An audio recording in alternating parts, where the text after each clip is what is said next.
Are we live? Yes, we are live. G'day, everybody. Welcome to a Sunday night AA meeting. My name is Adam, and I am your host this evening, and I am addicted to aquariums, just like everybody that's here tonight. Welcome to our meeting. Let's go through and have a bit of a g'day to everybody that's with us tonight. Ravencore, g'day, mate. Good to see you. The old Gold Coast fish keeper and Dingo Dave. We've got Praddy87 in the house. We've also got Friar Duck. I love these names. How are you guys? You're welcome here to share your addiction.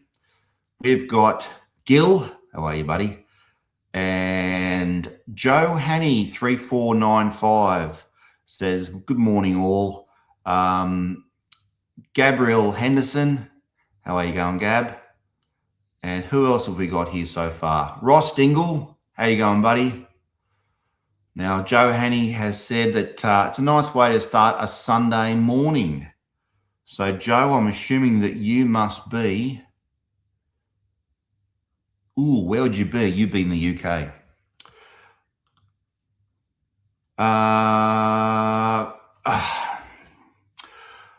Guys, we've got a very special guest tonight. And I'm going to bring him on very shortly, but I wasn't going to bring this up, but if I'm not completely on my game tonight, and I apologize for that, but hopefully this stream will go quite smoothly. We've had a little bit of a loss in the family. One of our little dogs that was absolutely a integral part of particularly not only the family, but also my daughter's rising from a troubled teenage years through to a young lady who's fantastic, and she's grieving horribly at the moment. So things are a bit rough. So you have to bear with me if I'm stumbling a little bit, but hopefully once this live stream gets into the full swing of things and our guest comes on board, we can work our way through it. So let me just, I got that out of the way. G'day, Steve. Daniel Witcher, how you going, buddy? We've got the Shadow Man.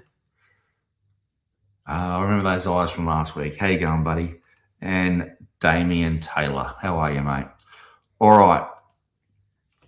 Let's bring him on, and he can introduce himself to everybody. How are you, mate? Yeah, g'day, Adam.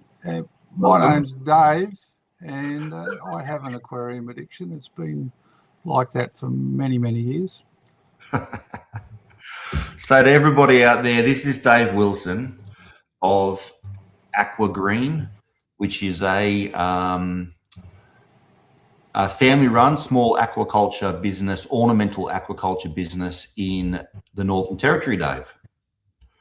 Yeah, Aquagreen started up early 90s. I was working in a public aquarium here, and people kept coming through and asking, where do I get that plant from, or this plant? I was instructed by management to fill it up with local native aquatic plants, and there's quite a few nice ones, and the people couldn't get those plants anywhere, so we started a little tiny fish farm and to supply those plants to people who wanted them. So that's how it started.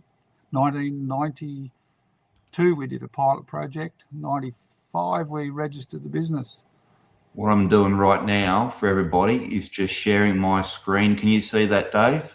I can, yes. So this is your pretty sexy old school website page, Dave. It's a very plain, because I'm plain and simple, so I got the guy that made the website to do it plain and simple. And he did. I must say, when you go through what you have available, and for everybody that wants to jump on this website, the listings, which I love the way you've done it in scientific name first, the listings that are underlined are the ones that are clickable, and then they bring up a lot of information, a lot of notes from their native habitats, but also some great photographs that you can have a look at. I always found that a really pretty extensive library, really. And not only that, Dave, you've also got a bunch of guides here that people can have a look at and read about things like keeping shrimp. We've got another one here on, where was it, Dave? It was water plants. There we go. In the aquarium. So yeah, we tried to write down how to grow the native plants. They're a tiny bit different to the normal ones in the aquarium trade. They seem to prefer Australia's. I think they prefer ammonia base than a nitrate base, and they're a bit different to grow. But yeah, but basically the same. We've got ones here that are a bit weedy, like hydrilla, and I think that's one of the world's worst water weeds, but it's a local native. So if you're starting off an aquarium, you need something that's easy to grow. Perfect plant. Well, so what we've got going on for everybody here tonight is Dave supplied me with a whole bunch of video from his nursery. Because it's getting on dark outside up there, and I've strung those videos together along with some photos as well, into I guess some different categories. We've got one that's basically a setup and overview of Dave's troughs and ponds and CO2 systems for growing the plants. We've got one which sort of shows a bit more about some of the plant life that Dave's got going on. We've got a fish one, and we've got invertebrate one. And then I'm hoping maybe at the end of doing that, Dave, we might be able to get a bit of an insight into what your thoughts are for those out there that want to do a bit of their own sideline aquaculture. You know, it might be something that's completely different to native fish, but there's going to be lessons learned that might be applicable. Because you're not jaded at all, are you, mate? Do you want to have a start, Dave? Should I bring up the one about which is the overview of your plant system? Yeah, run that one, and we'll talk about it as it goes through. I'll just reduce the volume a little bit. Okay, this is well, I think they were meant not to have a volume. They have to be speaking over the top. This is the CO2 coming out of the. Hang on, Dave. That's not at the start. The first Here we one. go. So, just come back from holidays, and the place is a bit of a mess, more messy than usual, I should say. And that's the CO2 going through a bubble counter, and I adjust that by pH, and I leave it running all the time into a sump. The sump's connected up to 15 lots of 4.8 meters of tubs. We used to have steel lined with carpet and a liner, but they all rusted out over 25 years. So this is various acquisitions of tubs and things. This is one of our pots. I'll just pause it there, Dave, and go back, because you were talking about the setup for the plants, and I was quizzing you. So these are 3 rows. The beige coloured ones. There's four tubs in a row. They're sitting on Besser blocks. There's a tap in one end, opens up to runs the water from the sump, from the pump water with some carbon dioxide in it, and then those 4 tubs are joined together with you can see a little joins there, and then it overflows into a 2-inch pipe that runs all the way back to the sump where it goes through the process again. So all those shorter tubs all the way up to the back, way out of sight up the back there, they're all connected up to the one sump. There's 30,000 litres there. So yeah. And for context, the ones that are on the far right hand side there, they're the fish ponds. Yeah, they're 5 tonne, mostly 5 tonne, or they're 10,000 litre tanks cut in 2. The nice man that made the tanks put 2 bottoms on the 10,000 litre tanks and then split them down the middle for me. So that was nice of him. Did you once tell me, Dave, that you used to use troughs that were made of corrugated iron that you lime in plastic? Yes, and it worked for quite a while, but there was always one leaking somewhere, and we had to redo the padding inside the corrugated iron, and it was all braced every 60 centimetres along. That's an old bit of wood that's been sitting there for 20 odd years, and it's rotted through. And so when we come back, I haven't cleaned out the sump yet. It's got a bit of Zola in there and various other things. Each tub's got different plants in it, and they're all in various states of disarray at the moment from being no work done in there for the last month. Some of them have gone feral and climbed out and spread out over the place. Some of these plants grow 2 inches a day. They really grow fast. One of my first questions for you, Dave, was what were all those white PVC pipes sticking up all over the place in the ponds? And then this is an example of the way you grow the plants in the ponds. So that pot there is a split 20-litre drum. I did some 25-litre drums, but they're a bit too heavy for an old fart. So we did 20-litre drums, and they're 10 litres of substrate there. So there's a drainage cell underneath that pipe. It's connected to a space underneath the soil. There's a soil mix in there with it's got a little bit of shell grit and a bit of peat in the soil, ordinary laterite soil, and the pipe comes above the surface. And, so I'll just go down. You can see the drainage layer, and this is your model. Yep, and the pipe comes up above the surface, and we tip a little bit of weak ammonia-based full fertilizer down there each week, just about 30 mils of a solution. We call it Gilbert's brew. Terry Gilbert, a petrol scientist in Brisbane, designed an undergravel fertilizer years ago. Some of the stuff that he used to use is a bit hard to get now, so it's got a few substitutes in there. It's sort of a bastardized version. His recipe could be available on our website. I'm not sure, but anyone wants it, flick me an email and I'll send them the recipe for making Gilbert's fertilizer and how to use it. It's all the stuff's been bought from the local agriculture supply outlet. So easy to make, cheap to make, easy to use, works well. Now, you obviously use a lot of CO2 because you've had to make a bubble counter out of irrigation parts. Well, that's one you can actually see. Some of those little tiny bubble counters that you put on an aquarium are designed to have the bubbles go slow. I go through 22 kilos of CO2, those bottles, and I go through that about one a month. So it's not that much CO2. And one of those a month. Yeah, they come from the local gas supply place, and the subby pump sends the water around. Now you're talking about your introduction of CO2. I think there's obviously a bit of footage here about how the CO2 is entering, at what rate it's entering. Yeah, so that's the CO2 coming out of a 6 mil bit of hose that comes down to the. And there's a cement paver there at the bottom of that sump, and that sits on top of that bit of tubing, and the gas comes out right near the impeller of that submersible pump, and that sends the whole lot around all the ponds. And by the time it goes 44 meters up to the end of the line of ponds, it's all dissolved. And, how long? So funny enough, that pump you got there is the Ryobi sump pump with the green float thing, which you've got probably zip tied up.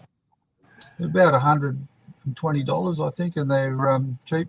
I buy them from the local big chain hardware shop, and they shoot themselves every now and again and just go and buy another one. So yeah. How long? Yeah. I use that pump for collecting seawater, and it lasts me about 1 year. But because Ryobi's a couple of years. Well, they've got a warranty on them, and so if you keep the details, you just take them back and you get a new one without having to pay for a replace. Mine go about a month after the warranty runs out. Right. Yes, of course. Talk them into blowing off a bit earlier. Yeah, so. Dave, do you want to address a couple of questions before we keep on? Oh, no, before we go too far, I'm going to put some things up on the screen. There you go, mate. Albert, young Albie Costa. How you going, Albie? Yeah, that's a long time ago. I remember you destroyed the guy was breeding blueback blue eyes in Queensland, and you and Dion caught a whole heap and sold them very cheap to the big wholesaler, and the guy breeding them in Queensland blamed me, and he rang me up and abused me for that. So, So what was Albie? I met Albie this afternoon. He came and picked up little Richard's body, and he's going to get cremated, which is fantastic. And thank you, Albie. But what was your association with Albie back then, Dave? I just started my fish farm, and he was out collecting with another chap, and we went lots of places. He showed me where to find some fish. I don't know, it's a long time ago, 30 years, I don't know, maybe 30 years ago. Yeah, so memory's not that good anymore. We did go fishing together a few times. Yeah. Now, this is not a question, it's a comment. Seeing Blixer on the screen gives me PTSD. I struggle with growing that stuff. Is Blixer very hard to grow, Dave? It's like soft, hot water. So if you crank your tank up to 30 degrees and give me a yell, I can send you some and it should be okay. I model my water on the local Howard River, and we run the hardness about 100 parts per million and the alkalinity or carbonate hardness about 60 parts per million.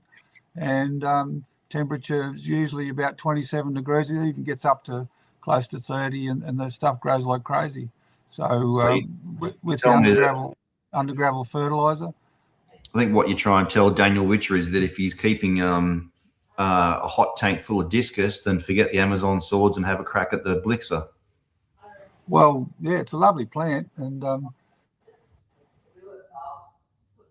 don't know. Yeah. Daniel also is admiring your knife collection. Yeah.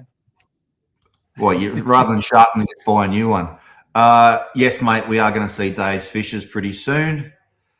And have we got any other questions? Yeah, Praddy's saying, now, guys, we're going to get to Dave's plants in particular. We might talk a little bit about the sales of those plants from a business perspective too, Dave. Well, we can answer that question about the sunlight. I've got 70% shade cloth out there. Full sunlight at lunchtime in the tropics is 100 and measuring it in lux and lumens. Lux, I think, is the light that falls on the surface of the water. It's about 40,000 lux. So sunlight out in the open is 110,000 lux. So it's about, it's about 40,000 lux at midday, but it's dim in the mornings and dim in the evenings, and at its best around lunchtime. This is underneath your shade cloth, 40,000 lux. Yeah.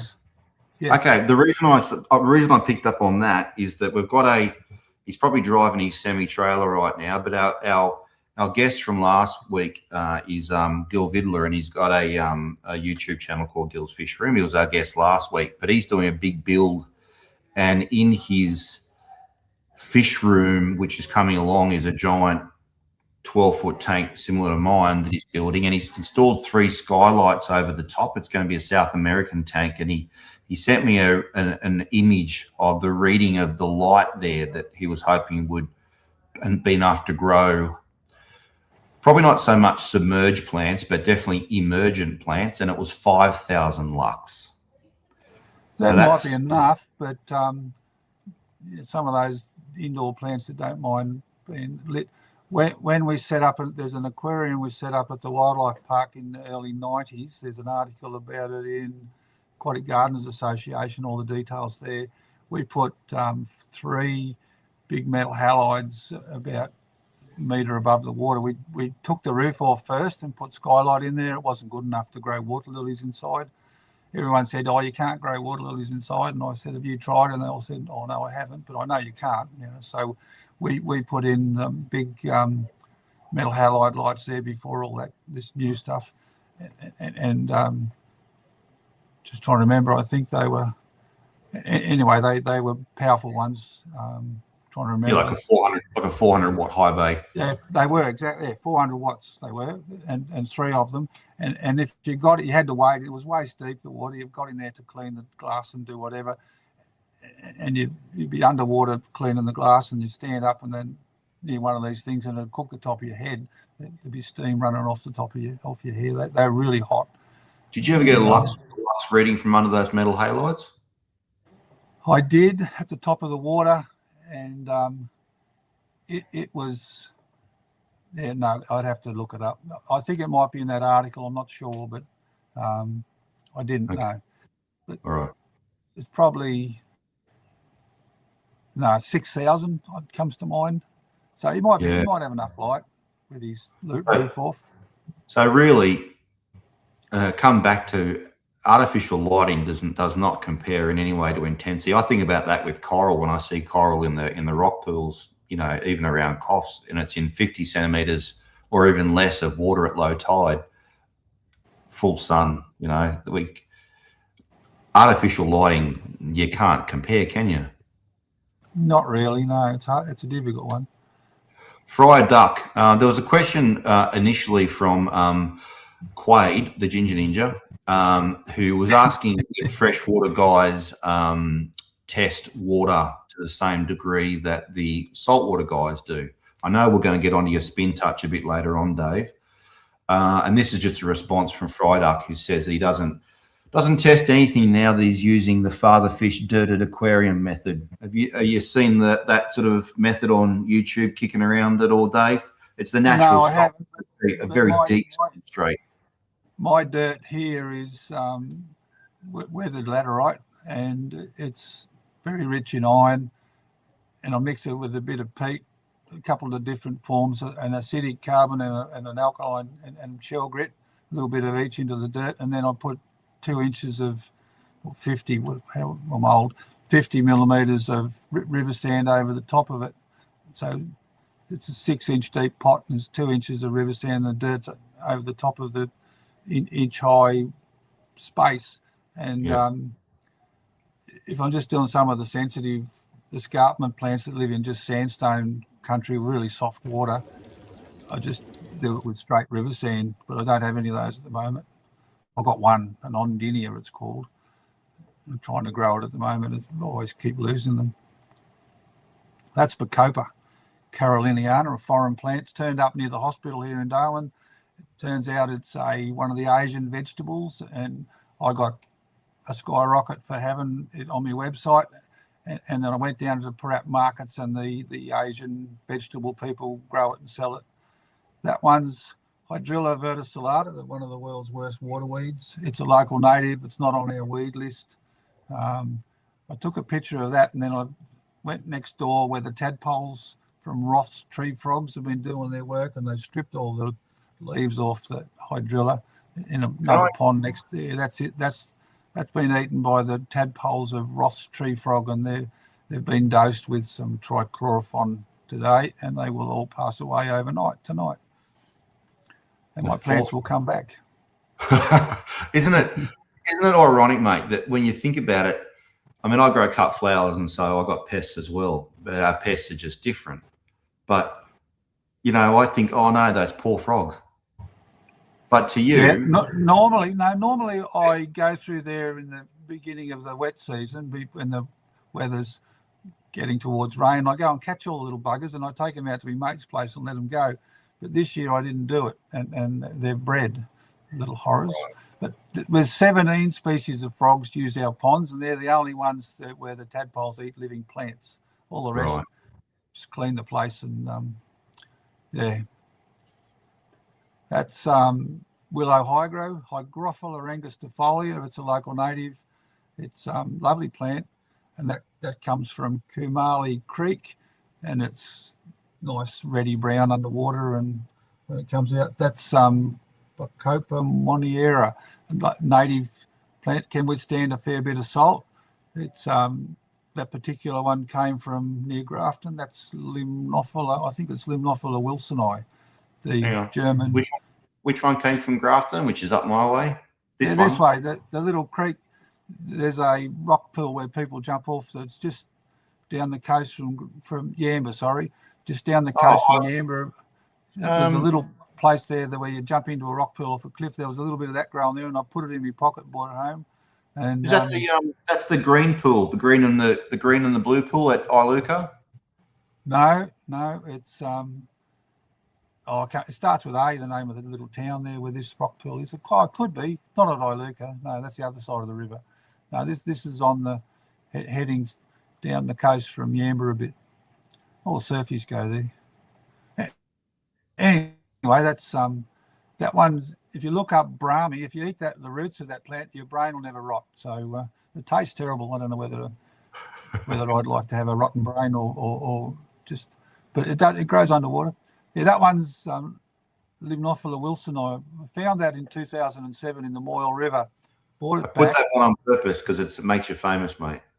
No. I bought it back and took it got it flowering, took it to the herbarium. They said, oh, it's Limnophila browni, so didn't worry about it. I thought, I told them I thought it looked a bit different. And then, what was his name? Dr. Shen Horn Yek from Taiwan. This Ngari, that's correct. That's the spot where the Bacopa came from. The plant, this Dr. Shen Horn Yek said it was a new species, and I said, I thought so. So I took it back to the herbarium again in 2012, I think it was, and they said, no, it's Limnophila browni, so I didn't worry about it after that. And then Crystal Kasselman, the lady that does all the water plant stuff in Germany from Berlin, came out and she said, oh, that's a new species. Can I have some? So she took some back to Berlin and grew it on and described it. And then without telling me about it, and then turned up here with the halotypes and published in one of her newest books, the big fat book on all the water plants of the world, and took it to the herbarium and lodged the specimen there in the Northern Territory Herbarium. Now it's been accepted, so that's a bit of a thrill having a plant named after you. Yeah. You're famous forever. I think that one's Myriophyllum, I think. Myriophyllum muricatum, which is or dicoccum, the big fat one that's a dicoccum, Myriophyllum dicoccum from the Howard River. So what we're seeing there by that area of foliage represents one of those half drums cut in half down the bottom there, full of the substrate with the base and the pipe sticking up. Yeah? Probably get 5 or 6 bunches out of that, 8 to 10 stems a bunch. So and then you nip them off down 2 inches from the gravel, and they grow back in a few weeks. Yeah. Can I go back a bit, Dave, and just talk and just ask you a personal question? I'll just make sure there's no other questions in the chat at the moment. No, everyone looks good. I'm just going to go back to let's go to the Hygrophila. So what I see is a lot of emergent growth. And it wasn't when we went away. So it's grown, grows really quickly. I think the hydrilla grows the quickest. It just grows really fast. And I've been throwing the Zola ferns taken over while we've been away. We've been away for a month, and everything's jumped up out of the water. And so what I'll do now over a period of time is go through and nip all those off, probably throw them on the ground. Although immersed grown plants actually convert over to submersed quite easily. And there's a big company in Europe, Deneuve, I think it is. They mostly sell emergent plants. So but do you, with you're supplying, don't let me forget, Dave, I've got a question from Steve about whether or not you sell overseas, but we'll get to that in a sec. It was a text message I got today. I'm assuming for your local domestic market, though, you're trying to sell bunches of submerged growth. Yeah, we try, but if I haven't got much submerged stuff, I do ask the customer if they mind it's emerged, and mostly they don't mind. But some people prefer the submerged growth. Yeah, we've got caterpillars with aqualungs here that go down and eat the plants underwater as well. So little buggers. So sometimes when you prune, like that was your what was that, your water time? What was that one? Yeah, water time. That's Hydrilla verticillata. Yeah. So that pond, lovely plant.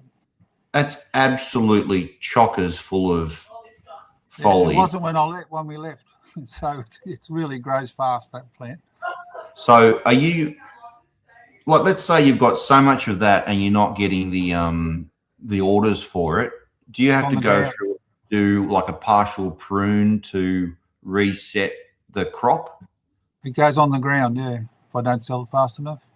But I'm assuming you won't prune the entire pond, because then if you do get an order, you haven't got any product. I've got 2 or 3 ponds of that, so I will prune one complete pond and throw it on the ground. Right. But it's not a very big pond. Okay. All right. But and so normally with other things such as, where was it?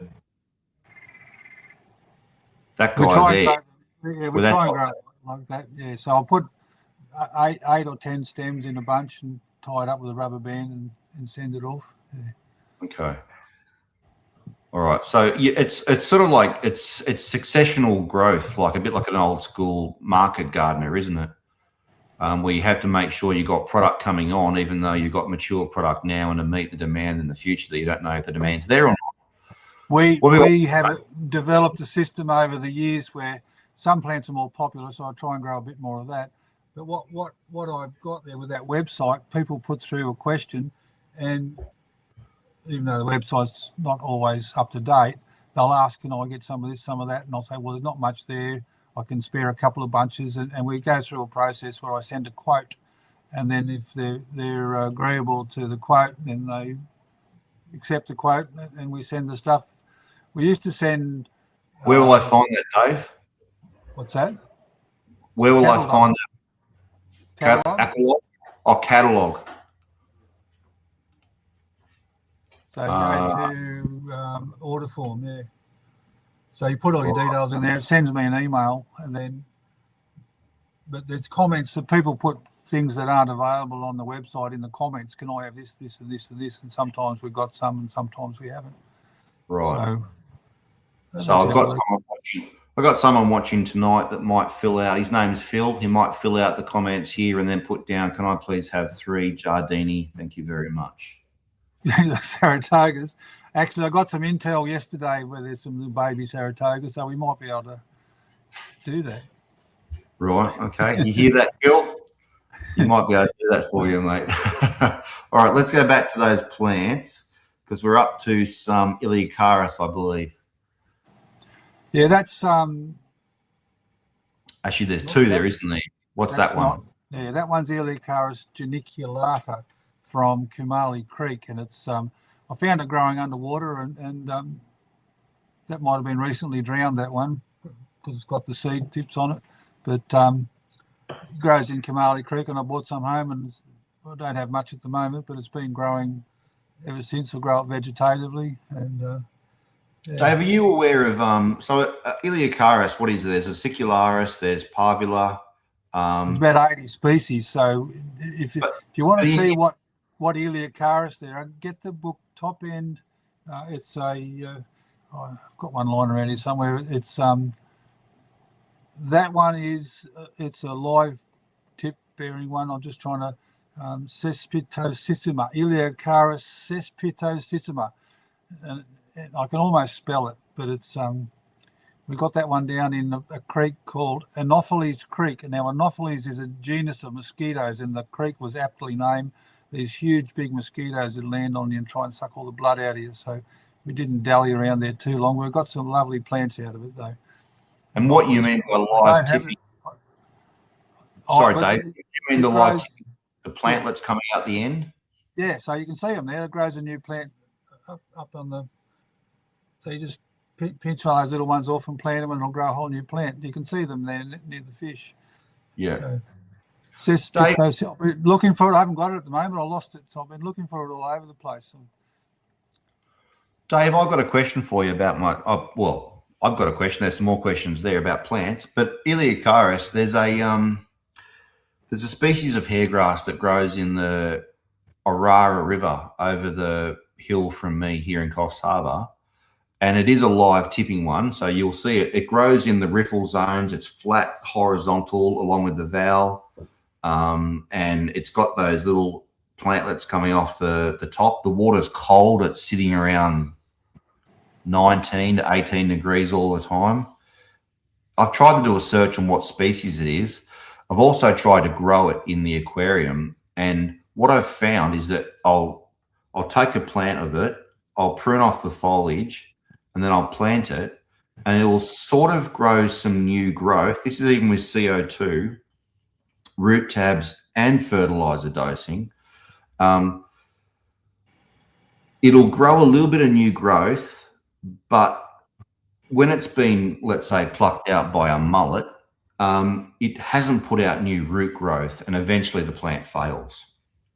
Try growing some in a pot with maybe an inch of water over the top of it. See what happens there. So, and use just ordinary dirt. When I see it, it's almost on the surface of the water, flowing in the water like this. So what I'm thinking is it's just in blazing sun, horizontal, so the entire length of its leaf is illuminated, and all I'm thinking is I haven't got enough flow and I haven't got enough light.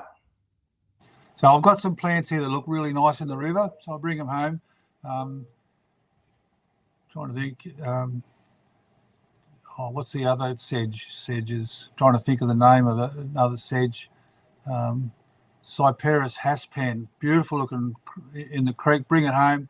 It shoots straight up out of the water, and it's a completely different plant when it's in still water compared to flowing water. So just try a shallow, wet pot and see if it grows up and sets seed. Then you'll be able to track it down off Living Atlas of Living Australia, or one of those other ones. Will have pictures of the seed, and they identify them from the seed pods, and they'll give you a description of the stem and various other things. So.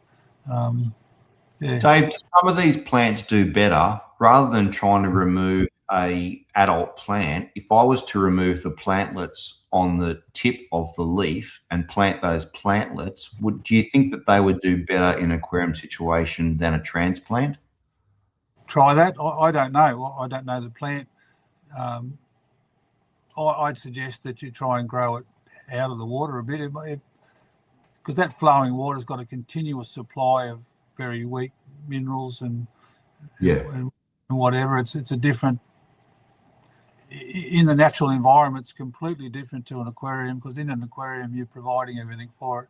In the natural environment, it's running past all the time at a very low level. But it's continuous. The nutrients and the carbon dioxide or whatever it needs, bicarbonate, however it gets its carbon.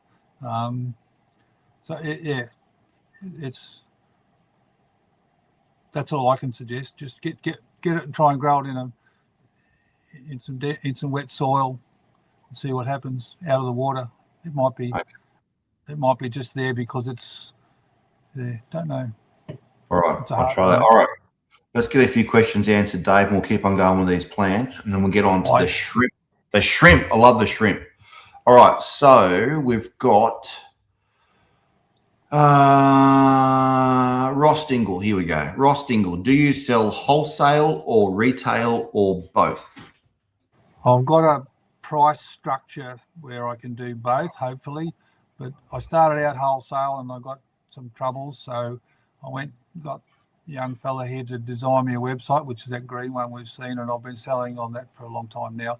But then I do get contacted by shops, and they've got to buy a certain amount before I give them the wholesale price. So, I'm guessing similar to you, Dave, that the issue with the wholesale was that you didn't get paid by your customer, because that was my problem doing it too. It came about with those little Threadfin rainbows, and they'll give me $1.80 for them, and they'll sell them for $23 in the shops. This is quite a few years ago, and I asked for a price increase. They were price givers, not price. So they said no, they couldn't afford to do that. So that's when I went and got that young fella to do the website, and then I started selling them for $6. I think now I sell them for $8, and they've tried to get me back a few times, those people, but no. So there's your I'd sell them to shops. There's a guy in Perth's been buying them, Perth Aquarium, and there's a few other places around that get those fish, and the ones from the Northern Territory are particularly nice. Yeah. Well, I feel like we're going to get to that pretty soon. Well, once we get past your plants and your invertebrates and your fish. But we've got Pratty87 asking, do you struggle with pests? I guess you struggle with tadpoles. What do you do to deal with them? We've got in the plant ponds, we've got Nymphula, I think they call them, little moths, Chinagraph moths. There's a couple of species, and their caterpillars operate underwater, and they're very small, but there's so many of them they can clean a pond out in a few days if you're not looking. And the tadpoles of Roth's tree frog, whatever, they've changed the name recently. Oh, it might be the northern laughing frog, I think is the latest common name they've given it, and it changed the science name as well. There's 17 species of frogs here, only one of them's a problem. The insects, grasshoppers eat the emergent plant growth. I've got a butterfly, the chocolate soldier caterpillars eat that hygrophila, the willow hygro. So one of the issues, Dave, is that, and I have come across this with, I think it was aphids. I've got aphids, yep. And it might have also been mealybug, where you get that kind of waxy, oily kind of crap on the emergent leaves. And the big issue is with people that keep aquariums or ponds is normally if you're a gardener, you would go and spray white oil or Confidor to control the aphids or the mealybugs, for example. But in an aquarium, what do you do when you're faced with having to use an insecticide which you can't use? There's one that takes out the hardening of the shell when the little creatures, the arthropods, insects and shrimps and things. It's a sheep dip for lice, and they don't reharden after they molt, but it's no good for shrimps. It kills all your shrimps as well. So that's good with. Is that the Cooper's Strike? Cooper's Strike, yeah. That's what you sent me down from the anchorworm.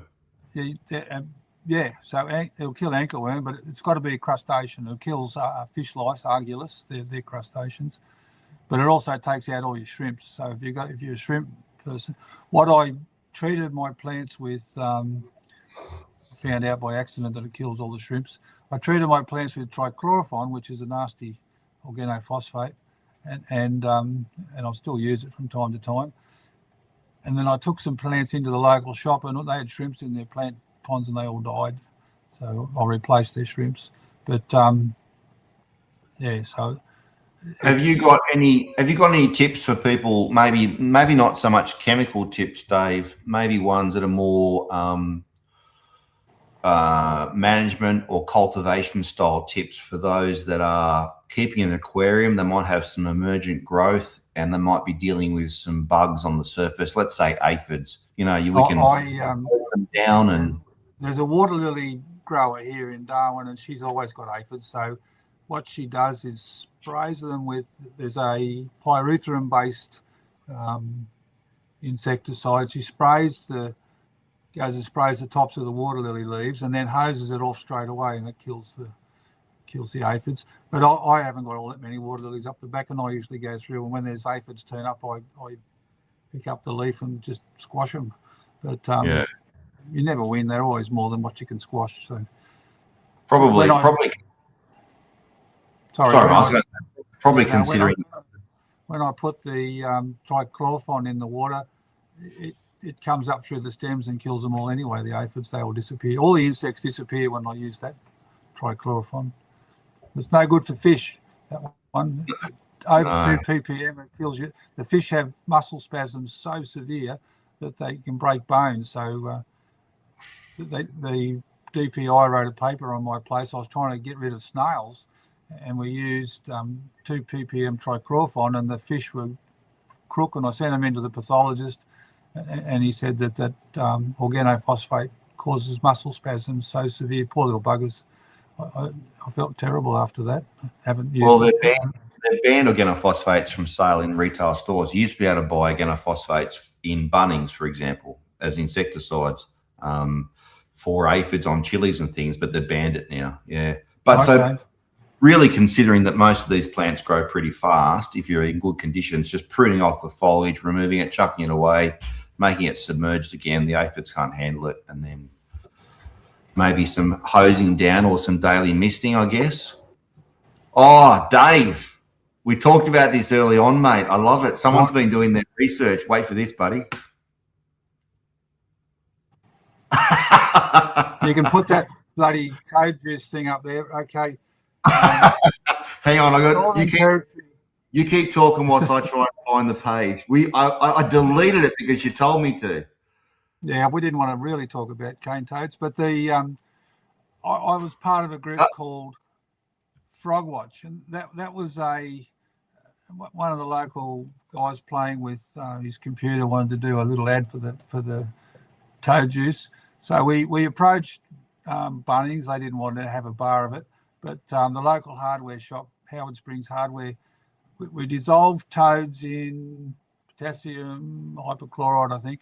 Anyway, it was caustic potassium, dissolved the flesh and just left the skins and the bone. Then we got the 700 kilos of toads, and then we got this lovely brown liquid, and we put it in before we bottled it, we put it with some citric acid, I think it was, to bring the pH back up.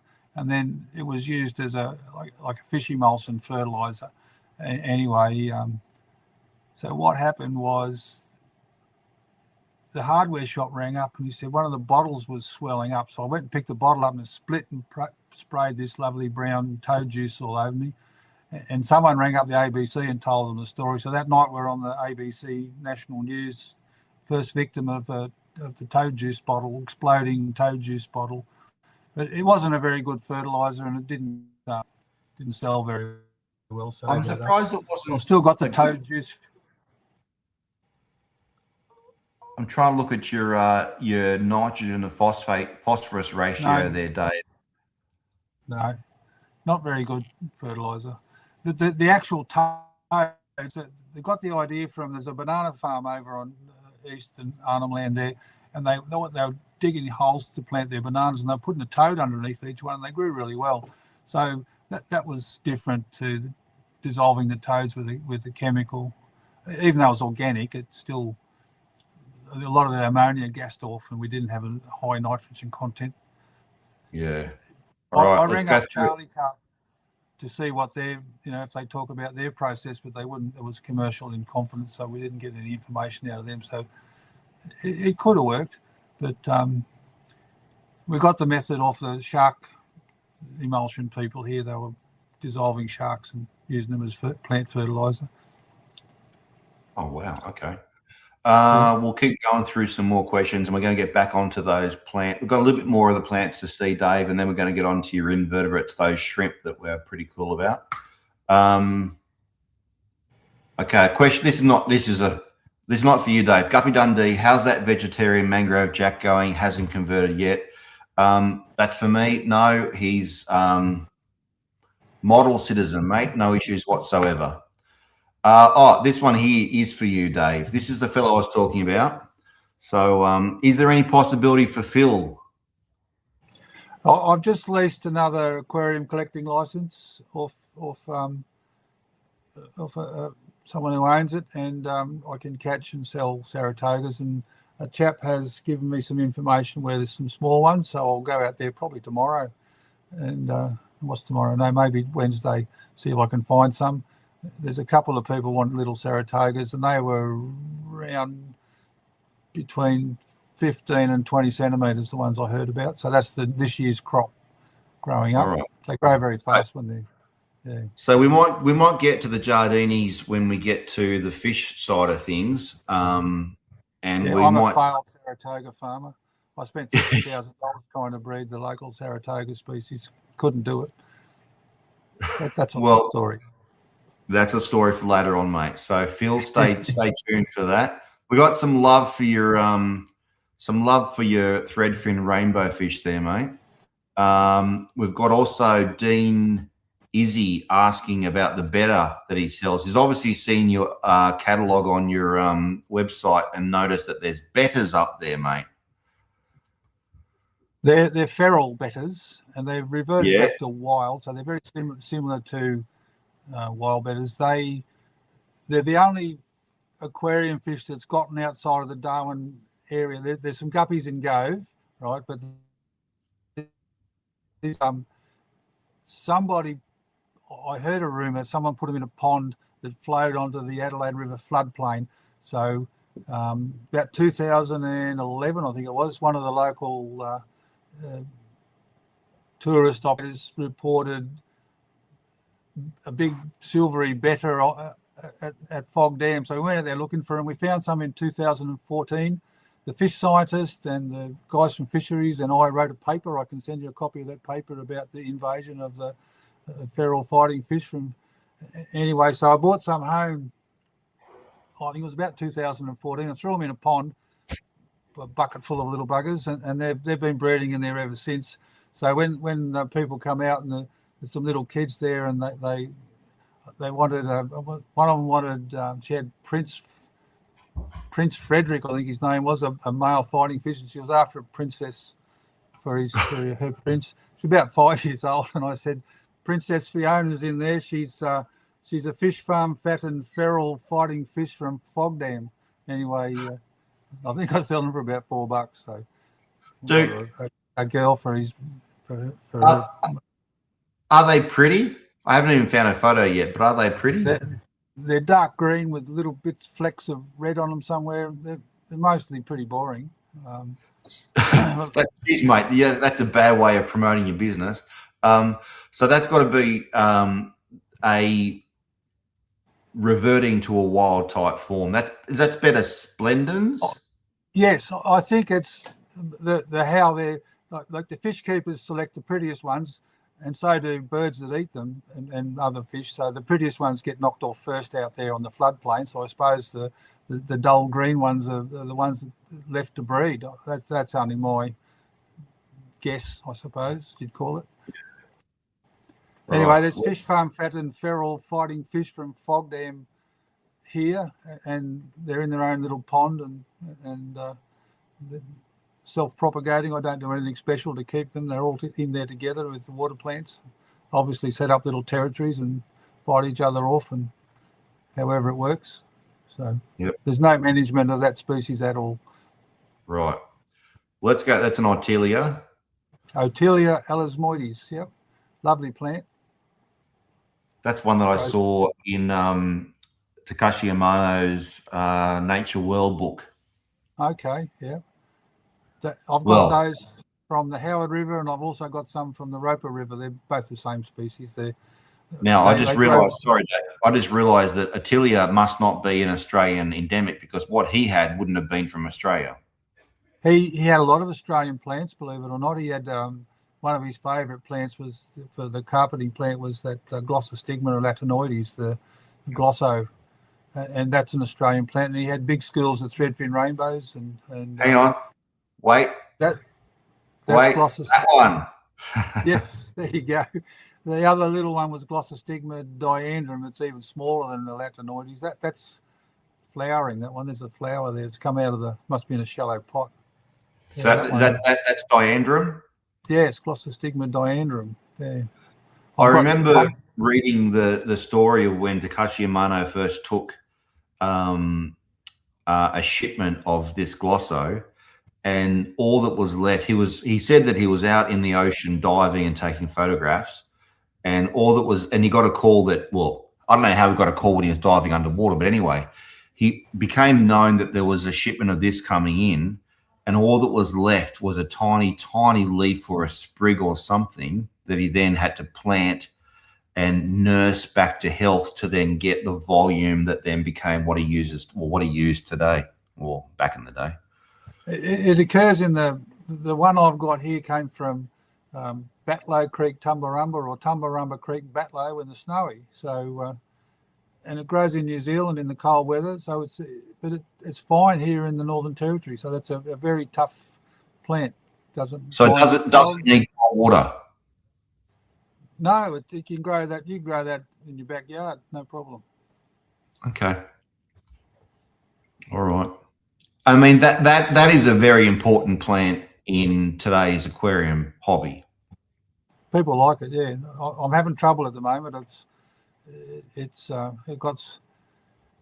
still going okay, but there was something else took it over So I've got to do a bit of weeding when I get out there next week. Have you ever thought, one idea I had, because I'm in production horticulture and production in terms of plants or fish or whatever is just part of my psyche. One of the thoughts I had, Dave, was in regards to the aquarium hobby these days and carpeting plants, is that there would be such a market for flats of carpeting plants, be it dwarf hairgrass or glossostigma or whatever, hemianthus, much like someone would buy turf to lay their new lawn, so they get an instant effect. I know you tend to you will grow these in flats, but you'll cut them up into sections and sell them as sections. Have you ever gone down the pathway of considering growing or selling, I should say, entire flats of these carpeting plants? We've thought about it. I've tried a few different ways, but still just put it in pots and grow it in big chunks and then pull bits out of the... There we go. Someone grows glosso in pots on the central coast of New South Wales. Found it to be incredibly cold hardy. Well, it lives in the snowy, so he's right. It's very cold hardy. It should work, but I haven't tried it extensively. I just put it in pots and grows up the back. That's a lovely plant. That's Nymphea Nuchali, Nouchali, and it comes from Cardwell in Queensland, and it's a lovely pale green on top and a purpley mauve underneath the leaves. And the chap who sent me that said where we got the original piece from, it no longer exists. There was a shopping centre built on they filled in the water hole, and he hasn't found it anywhere else. But I've still got that growing here, so I just sent some back to Queensland recently. Very nice plant. That one's Nymphea Elena from the tip of Cape York, and beautiful underwater plant, but I've had trouble growing it at the moment. I've got 3 plants. Nice young fellow from North Queensland sent me some recently, or last couple of years ago. Yeah. Dave, I had a look. Going. You can't keep it going?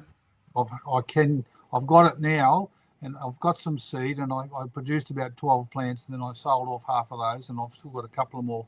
I've just got to try and work out a better way to propagate it. Yeah. Okay. So 2 things, I guess. Let me ask you the question I had by text message today, which was from Stephen. He's in the UK. He's not live now. He wanted to ask his question. Do you export tubers of your native lilies to the UK or other parts of the world? No, but I've written to, just a few months ago, I wrote to Department of DCCEEW, Climate Change, Environment, Electricity, Energy, Environment, Water, whatever they are, the Commonwealth Government Department that regulates your natural species, and asked them, how do I go about exporting? They've sent me, had one of those meetings where you all get on the computer together with them, and then they said, send us your list of plants. I did that, and the last email I sent, they took them 4 months to answer it. They did apologise for taking 4 months to answer. Every time you write to them, it takes a long time for them to come back. That one might be a Potamogeton, I think. It is, Dave. Gotcha. So that's from, I got one from Alice Springs, Potamogeton something. I think they've changed the name since I started growing, but I haven't got that one at the moment. So. Well, it's on your website. You better update it, Dave. Yeah, but does it say it's available? It's just got a price next to it. So we're moving on. I tried to organise these. The stuff that's available. Sorry, mate. Yeah, no, that's one of the balanced areas. No, the website, if it's bold, the writing, that means it's available. If it's not, then it's not available. If it's not available, you can't put it on the order form. Yeah.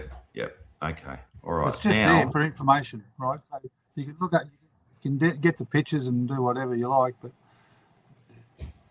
there's not a lot available at the moment. Let me just, so we're going to get onto the Vallisnerias, because I know there's a pretty bunch of cool Vallisnerias there which have some great color, but also some branching valves and some sort of compact valves, which is not what we're used to. Most of the Australian native fish keepers are used to Vallisneria nana. Couple of questions before we get onto it, Dave. How long have you been in the fish business or plant business? Okay, 1992, we bought this block here. I walked onto the block with a water quality tester and tested the water and said, yep, this will do. And Robin liked the house, so we bought it. Before that, I had fish tanks since I was 8 years old, so that's a long time. So, but we actually registered the business in 1995. Right. I think Gil's responding. Gil's our truck driver from, let's say, Mildura. He's commenting on that maybe it might be hard to just try and transplant an entire flat. I actually I send plants bare rooted, so I lift a section of hairgrass or whatever out and shake the sand out of it, and then tell the people to, particularly with the short species of hairgrass, just tear off little chunks of a few plants and push them into the gravel with a pair of tweezers. So get a bottle of red wine, and by the time the red wine's finished, you'll be finished your planting, and it'll be all crooked. Which reminds me, Dave, I'm going to go and drink some Sorrows with a bit more whiskey while you answer the next question. Okay. Can you see that? Is there a trick to growing Potamogeton? Oh, grows easily. Depends what species. I've got a small leaf species of Potamogeton from the Roper River. It's hard alkaline water. It grows all right in my ponds out the back there. Potamogeton crispus I've still got growing. Just run the water quality so you've got a bit of bicarbonate in your water. I use potassium bicarbonate to raise up the carbonate hardness / alkalinity / whatever you want to call it, and that holds the pH around. If I run the hardness about 100 parts per million and the carbonate hardness about 60 parts per million, and I use potassium bicarbonate to raise the carbonate hardness, and I use a 50-50 mix of either garden lime, the micronized minerals, smash up a 20 micron size, very small powdery calcium carbonate, mix that 50-50 with Epsom salts, magnesium sulfate. That'll give you about a 4-to-1 ratio of calcium to magnesium, and that I use that to raise the hardness, and the potassium bicarbonate to raise the carbonate hardness, and that holds the pH around 7.5. Don't know what you've been doing, but if you keep track of your water quality and manage your water quality, and should be okay. It grows in the Roper River's about 300 ppm hardness and about 150 carbonate hardness, so it's a lot harder than the Howard River that I try to model, but the stuff still grows here, so don't know what you've done anyway. All right, well, let's hit on with some more plant stuff. Dave, Vallisneria, let's go. Is that, which one's that off the website? You tell me, man. There's your plants. that one's probably recently described as Vallisneria Jacob's eye. So a chap in Kansas asked about getting all the species, 6 species of Australian Vallisnerias. We tried to get them all for him, and this concerns export as well. So I went and gathered up all these species of Vallisneria, including the branching ones, not all of the species, but most I could find. And there was a botanist in Royal Botanic Gardens in Sydney called Surrey Jacobs, and he passed away of cancer a few years back, and it might have been 10 years ago. and I had a Vallisneria growing in my ponds here from the East Arnhem Land, and he said he thought it was a new species. So I sent that to Kansas with the request that if he was doing the DNA work, that if it was a new species, that he describe it as Vallisneria jacobsi, and he did that. This one's Vallisneria tripta or Vallisneria coalescens. I don't know which one. Coalescens, I'd say. And it's a branching valve from one of the rivers over in the Gulf country. Is that the same, Dave? That might be tripta, Vallisneria tripta. I don't know. They all grow in different shapes and sizes. So that's really interesting to. I mean, I first came across the idea of branching valve from Jason Silder, who does the Australian biotopes. You know, Jason. Yeah. And I never heard of branching valve before. Valve was always just a There's three species of branching valve. There's Vallisneria rubra, Vallisneria tripta, and Vallisneria coalescens. And depending on where you get your tripta, it's different from different locations. Okay. So that one's tripta, I think. So there must be. Well, you would think there'd be interest. That's tripta in the wild. That's in a creek to the east of here, and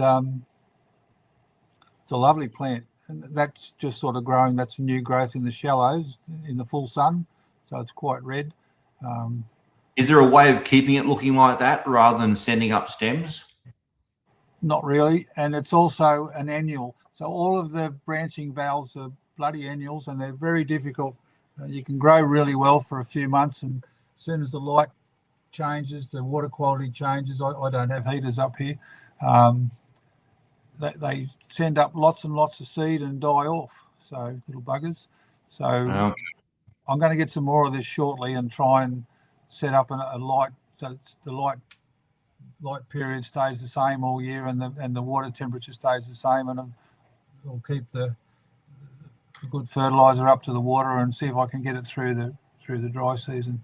That's not all valve. Oh, I got mixed up, Dave. I'll go back to that one. That was the Vallisneria coalescens, that one that you got up there now. It's yeah. We'll keep going with this, and you can tell us about. It's from the Norman River over in the Gulf country. That particular one, it was collected by Surrey Jacobs, and he gave me a bit. That one might be so we made an accidental hybrid from Vallisneria rubra with Vallisneria tripta, and Surrey Jacobs was here, and he said if I could find both sexes of plant, he'd describe it as a new species, but we didn't. I think that we worked out that it was an accidental hybrid, so it was left alone. But he did deposit some in the herbarium, and Surrey Jacobs was working on water plants. That's an Aponogeton, and that one was described from my ponds. He used to turn up here and he'd say, "Where you been, Wilson?" And I'd point out some plants that I'd collected, and I collected some plants out of the Goyder River in Arnhem Land, and he said, "Are they wild plants? Did you collect those?" And I had collection data with them where I picked them up, and he said, "Oh, can I have those?" And he took them all the way. Lucky I got some young ones off him before he took them all. And he described that the species of Aponogeton tophus. So if you go into the Tilopia's, the journal of the Royal Botanic Gardens, and you'll find about 2008, I think he described that he revised the Aponogetons of Northern Australia. So he described the Vallisneria from my ponds as too, Vallisneria erecta from the Daintree River. And I had some from a chap in Queensland, and I was growing it. And then he sent his mate, a water lily scientist from the USA. He was in Australia, and he sent him to the Daintree to get some of the other sex. Vallisneria's got male and female plants, so we got both sexes of plant, and then described it from the ones I was growing in ponds and the ones that Barry Hellquist sent over. So from Cairns, or wherever the Daintree River is, north of Cairns.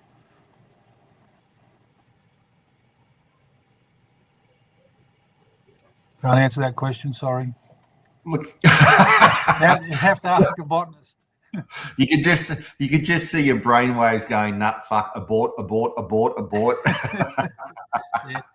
Now, what happened was that a really nice young fella over in the United States, Alex Martin, he described this plant, and I suggested if it was a new species, he was using the same chap called Dr. Donald Les did the DNA work, and he did the DNA stuff for Surrey Jacobs back in 2008, and he came out of retirement to do the DNA work for Alex in Kansas, and I sent this plant over. I said, if it's a new species, can you name it after Surrey Jacobs? And he agreed it was a good idea to do that, to honour the botanist. And they did that. And he put me down as co-author. And I've had all these embarrassing questions from botanists that I can't answer because I'm not a botanist. But I like plants, but I'm not a botanist. Yeah. All right. Well, I think we've got through most of those plant questions, Dave. So we've got to move on between fish and inverts. Oh, hang on. Before we do that, I'm going to put you in the hot seat here if I can get my... There you go. There's your big mug there, mate. Ugly, isn't it? Yep. So we're going to go for the hot seat, Dave. Considering most of the hobby in the aquarium plant world, and I should say most, there's a big trend in terms of aquascaping over the last 10 years. There's also been a more modern trend towards smaller aquariums. And I'm not talking in Australia, I'm talking worldwide. So we've got to think about a lot of people out there that are in apartments and whatnot. If you were to choose one plant, and I might go onto screen sharing here on your website to try and find it, hot seat, mate. If you were to choose one of your plants that would be useful to an aquascaper with a small aquarium, what would you choose? Damn. Don't know. There's so many. And I'm going to go on to screen share right now. Yeah, the little branching, not branching, the little Marsilia hirsuta for growing along the bottom. But I'd put something else in with it. Yeah. Is that it? I don't know. I can't see that. You can't see it? Does it say Marsilia hirsuta? Yeah. Can you not see the screen? So it grows along the bottom, very slow growing, and maybe, I don't know, and a Ponogeton in the background, so like a lace plant. So it doesn't, does it grow thick or is it more of an accent plant? It grows across the bottom like the little, sometimes they're like clover, four-leaf, it's a fern, or sometimes they're just a single lobe on the leaf and it grows across the bottom. It can grow like a little carpet and then have another plant set off the center a bit in the background and put some little algae shrimps in there or tiny little spotted blue eyes or some other small. This is a small aquarium. And then you'll have like a Northern Territory biotope, I think they call those now, those aquariums where you've got plants from one place. Fish. So according to your website, it grows in all mainland states of Australia, and you sell it in lots of 50 plantlets, washed free from. That's a lot of tedious work to get 50 of these things. No, I'll pick up a strand and say, oh, there's 20 there, and I'll throw it in a bag, and I'll pick up another strand, oh, there's 10 there, and then I'll pick up a couple of more strands, and then we're past 50 now, and then I'll pick up an extra strand just to make sure we've got 50 and throw it all in the bag. Yeah. All right. Well, it's a bit quick, and a lot of shrimp counting's a bit quick, and there's as long as there's the amount that's ordered, I'm happy. Usually a few extras. So let's move on to shrimp. No, we won't do that one yet. What we'll do is we'll do some video footage of your invertebrate situation up there. I'll turn that volume down a little bit. Yeah, that's a blue-green algae culture. Yeah, serves no purpose. It just turned up. Algae floats around the atmosphere. There's red-nosed shrimps in that one. Lots and lots of red-nosed shrimps. Hang on, I'll go back. I'll go back to that. So you got a pond with an aquarium on top. What's going on? Yeah, so that's sitting on milk crates, and there's an airlift in there, and I put some big adults with lots and lots of eggs on them, and they swim around the top, and I feed them there, and then the eggs hatch, and the little larvae go over the overflow into the bottom, and over time it's irrelevant.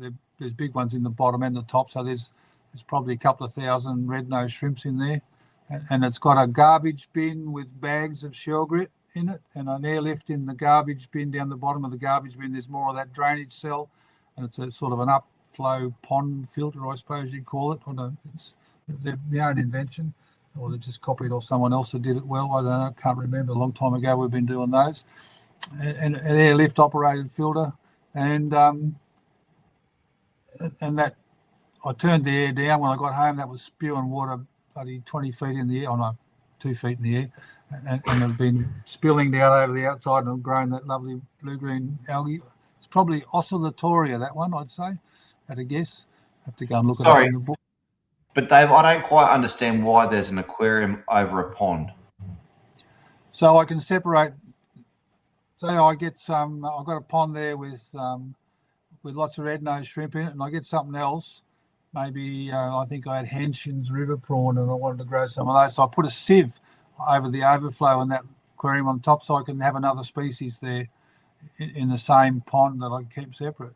So right, okay. So it's just segregating species within the one. So this is not. We discussed briefly off live stream about your breeding of different shrimp in regards to salt and fresh, but this is not that. This is just that's a pure freshwater job.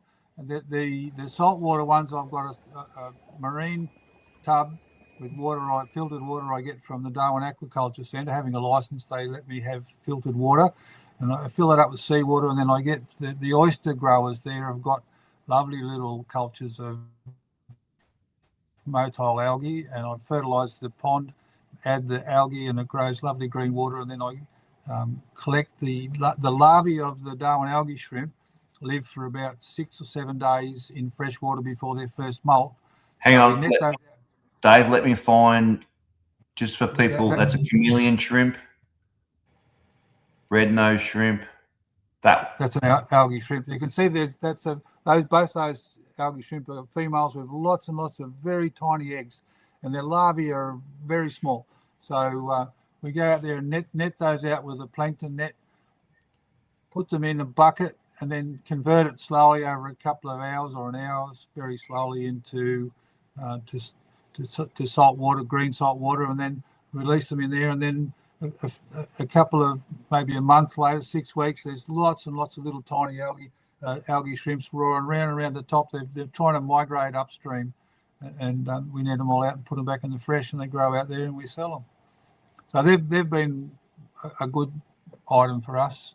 They're one of the bread and butter items, if you know what I mean. There's always been a demand for those, and I've run out at the moment, so I've got to set up another breeding colony, get them going again. You better update the website, Dave. They marked as available, are they? Yep. So these guys are in full-strength seawater? No, they're in freshwater, and they migrate inland. So they swim 90 kilometres up the Daly River and up all the coastal rivers, and they're continuously shedding larvae, and the larvae drift downstream. They're pelagic, the larvae. They hang down head first in the current. The larvae, you can see them under a microscope actually, and they hang down head first in the current. And if they touch the bottom, they flick back up into and stay mobile in the current. And if they don't reach the estuary by about 7 days, and the water's at least half-strength seawater, their first molt fails and they die. So they need the salt, full-strength seawater, to molt that first molt. Yeah, so after that, it doesn't seem to matter. It's weird. And I think the same thing applies to the giant river prawns, the Macrobrachium spinipes. Used to be Macrobrachium rosenbergi, but they changed. It's different to some of the other giant river prawns. They're huge, and they've got, the females migrate down towards the sea breeding time and then lay their eggs, and then they all migrate back upstream. But is that the same for all Macrobrachium? Because there's Macrobrachium species that are out like Tamworth way that don't do that. There's Macrobrachium in the centre of Australia that don't get anywhere near salt water. Yeah, that's and there's ones over in South America that I don't think do that either. No, there's the only one species of Macrobrachium I know that needs seawater. That's the giant river prawn. They call them cherubin up here, and they catch them in pots, and they're good eating. There's been a couple of failed cherubin farmers. they didn't realise about the seawater part. There's cherubin farm in New Zealand and one in Ireland, I think, and they've got a different species that doesn't need seawater. So in my area in Coffs Harbour, I can go out and go to my local freshwater creek, which is very shallow, knee deep maximum behind the footy field, and I can find Macrobrachium. Yeah, and they're probably Macrobrachium australiens, the very common species right around Australia. Right. And then I can go to Wagulga and go to the saltwater lake, or, you know, one of those creeks that feeds the beaches, you know, those kind of creeks. Yep. And I'll find Macrobrachium amongst the mangroves. Yep. And there's a few saltwater ones, and if you like, I'll send John Short, the shrimp scientist, revised the Macrobrachiums in 2000 and something or other. I can send you that paper. I've got a copy of it here, and there's quite a few different species of Macrobrachium, and he's got distributions and all sorts of stuff. And that's, once again, that's taxonomy, and that's beyond me. I just like catching them and looking at them and trying to breed them. Okay. So, all right. So let's go back a bit. I don't know what that is. It's a shrimp. That's one of your Darwin shrimps, mate. But someone who was selling them did that to make it look fancy. So we're going back to your shrimp setup. Yeah. So I put, went down the Howard River and I dipped out some little black and white chameleon shrimps. They used to be Caridina SP brackets WA4. The Tim Page did the DNA work on, and then recently German scientists Werner Klotz and somebody von Rintelen described them as, March before last, described them as Caridina magnovus, and magnovus means big eggs. Mag's big, novus is eggs. So they're Caridina magnovus, and you describe some other ones as well. They got them sent over from the Northern Territory Museum over to Germany, and then I think they've sent them all back now. They've finished doing their description. And that paper's available online. You can download that off one of them. Just tell me about, or tell the audience about chameleon shrimp in the aquarium. What are they like? They're pretty secretive. They change colour. That's why we call them chameleon shrimp. I made that name up. Tim Page, they can be red or black, or the stripe can go from front to back. It changes around. That's not my photo. I don't know where that one come from. That's not a ninja shrimp, is it? That one? Yes, that was called a ninja shrimp. Yeah, well, that's not the ones we've got. They're different. So bloody Google. Yeah. So if you go into that paper I sent you by, that's probably a ninja shrimp as well. It's not my photo. The paper I sent you describing the Caridina boiga from John Short and Chris Humphrey. There's pictures of so up the top left of that page, that's that one? The chameleon shrimp. So there's the one below it. They're chameleon shrimps, Caridina magnovus. They're smaller than the other ones, and they're very secretive, and they have big eggs, and they're easy to breed, but they don't have a lot of larvae like some of the other ones. So what, I guess the question is, what use do they have? No, I shouldn't say what use, that sounds horrible, but what do they offer an aquarist? Well, I used to use them. The use was live food, and I bred lots and lots and lots of them as live food, and then suddenly these little shrimp were popular, so we photographed them and put them up on the website and started selling them, and now I don't feed them to anything. I just sell them. So they did have a use. Do you find that, Dave, shrimp are a big seller for you? Well, that's probably stopped us from going broke, that algae shrimp, because the most people have. There's a couple of people that have bred them in captivity, but it's a lot of work and coordination. But I cheat. I get the whole pond plankton system happening, and with the seawater, and it's all quite simple now. But it was difficult starting. They're red-nosed shrimps that they bred in freshwater. The Darwin algae shrimp's the only one that we have that doesn't breed in, that needs seawater. So this is the Darwin algae shrimp. This is the one that stopped me from going broke. Yep. and doesn't need seawater. Or it wouldn't have gone broke. I would have just gone back and got a real job. Yeah. So. And so, is this I've had a the few real jobs Australian? over the years when things don't go too well. Yeah, I heard that from Jason. Is this the Australian alternative to an Amano shrimp? What happened? We're gone. It disappeared. Oh, there you go, back again. The algae shrimps, they're great. They eat most types of algae, and yeah. Are they the Australian version of a Amano shrimp? Well, they're very similar in habit and breeding. I think the Amano shrimp, I got the clue to breed these things by reading about breeding Amano shrimp. But there's shrimp in North Queensland I don't know about very well, and that they're called Australian Amano shrimp, and I don't know what species they are. Someone might know. But that's the Amano shrimp at top. No, that's the North Queensland one apparently. On the top there, it's a Caridina japonica. Is that the North Queensland one there now? Hang on, the photos are jumping around. That's what's that one? Is that Longirostris? Is it? Yeah, the Queensland.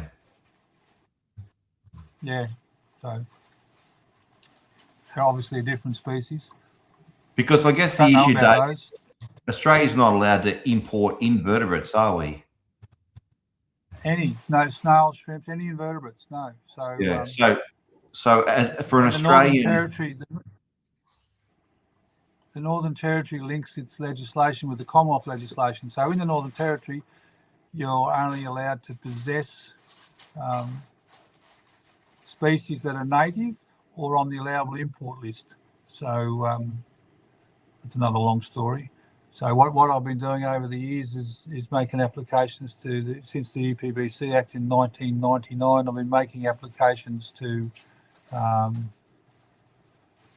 add fish to the allowable import list, and I mean, I'm used to had a few added on over the years.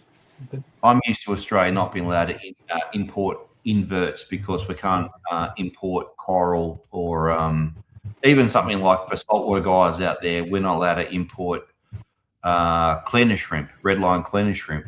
And so redline cleaner shrimp, which aren't very common in Australian waters, go for about, I don't know, $200 in Australia. But overseas in America from Indonesia, they go for $35. So, and that's just because we can't import them here in Australia. So we're stuck. Well, the reason I asked about what is the alternative to an Amano shrimp is because those freshwater guys out there that want that algae-eating shrimp, Caridina shrimp, what do we have in Australia that will occupy that niche in our aquarium? Is it the North Queensland? Is it the... Well, the ones from North Queensland, Caridina longirostris from North Queensland, I think that eats algae pretty well. And the one from here, the Caridina SP brackets NT neonolotica eats algae. And I don't know, there's the cleanup crew, there's some little fish that eat algae, native fish, but there's other fish that eat algae. There's, you've got your cleanup crew, I suppose. So how do these guys go, Dave? What's the go with these guys? I think the connection's dodgy. I think I'm only getting half of what you say. This is your red line, your Darwin red nose shrimp? Yeah, that was described with the Germans recently, and they were very nice. They called it Caridina wilsoni, and the etymology on the paper was named after the person in the Northern Territory that made them popular in the aquarium trade, and that's me. There you go. Gone again. And for anybody out there that wants to read a bit more about shrimp from Dave, here's a article on his website, which is Freshwater Shrimps from the Top End. And that's straight from your mouth, mate. Yeah, we wrote that up quite a few years ago. I think it's under guides, isn't it? That article. Yeah, I think so. It's on the website. Downloaded PDF off there. Yep. Couple of questions for you, mate. We'll get on to some snails and then the fish, but a couple of questions for you. Pratty87, aren't Australian Amano shrimp native to your area? Do you get those? So this is the problem with common names, isn't it? Yeah, no, and no. So the ones I've got here are the undescribed species we've called Darwin algae shrimp, which the Australian Amano shrimp, I think it's one of the ones. It might be a commercial thing for North Queensland, and I don't get the one they call Australian Amano shrimp. I don't know what species it is. It might be that Longirostris. Yeah, I think they're referring to the Queensland one when they say that. Very similar looking to the ones that we've got here. We've got a fellow here, Dave, that I haven't seen before in the chat, Jacob G. Pasilian Man. So he's obviously a live bearer fellow, obviously from the States, I'd say. Welcome, mate. Welcome to Aquariums Anonymous. Not sure, at least not where I'm from. I'm in the Midwest on the Mississippi. The water here is cold. The closest thing to a shrimp will be a freshwater prawn. Okay, so that's a common name thing again. I think the Americans call prawns shrimp, and there's the freshwater prawns here. The Macrobrachium are referred to as freshwater prawns or river prawns, and it's just a common name thing. If you want to be sure you deal with the science names if you can find them. Do they have Macrobrachium in North America, Dave?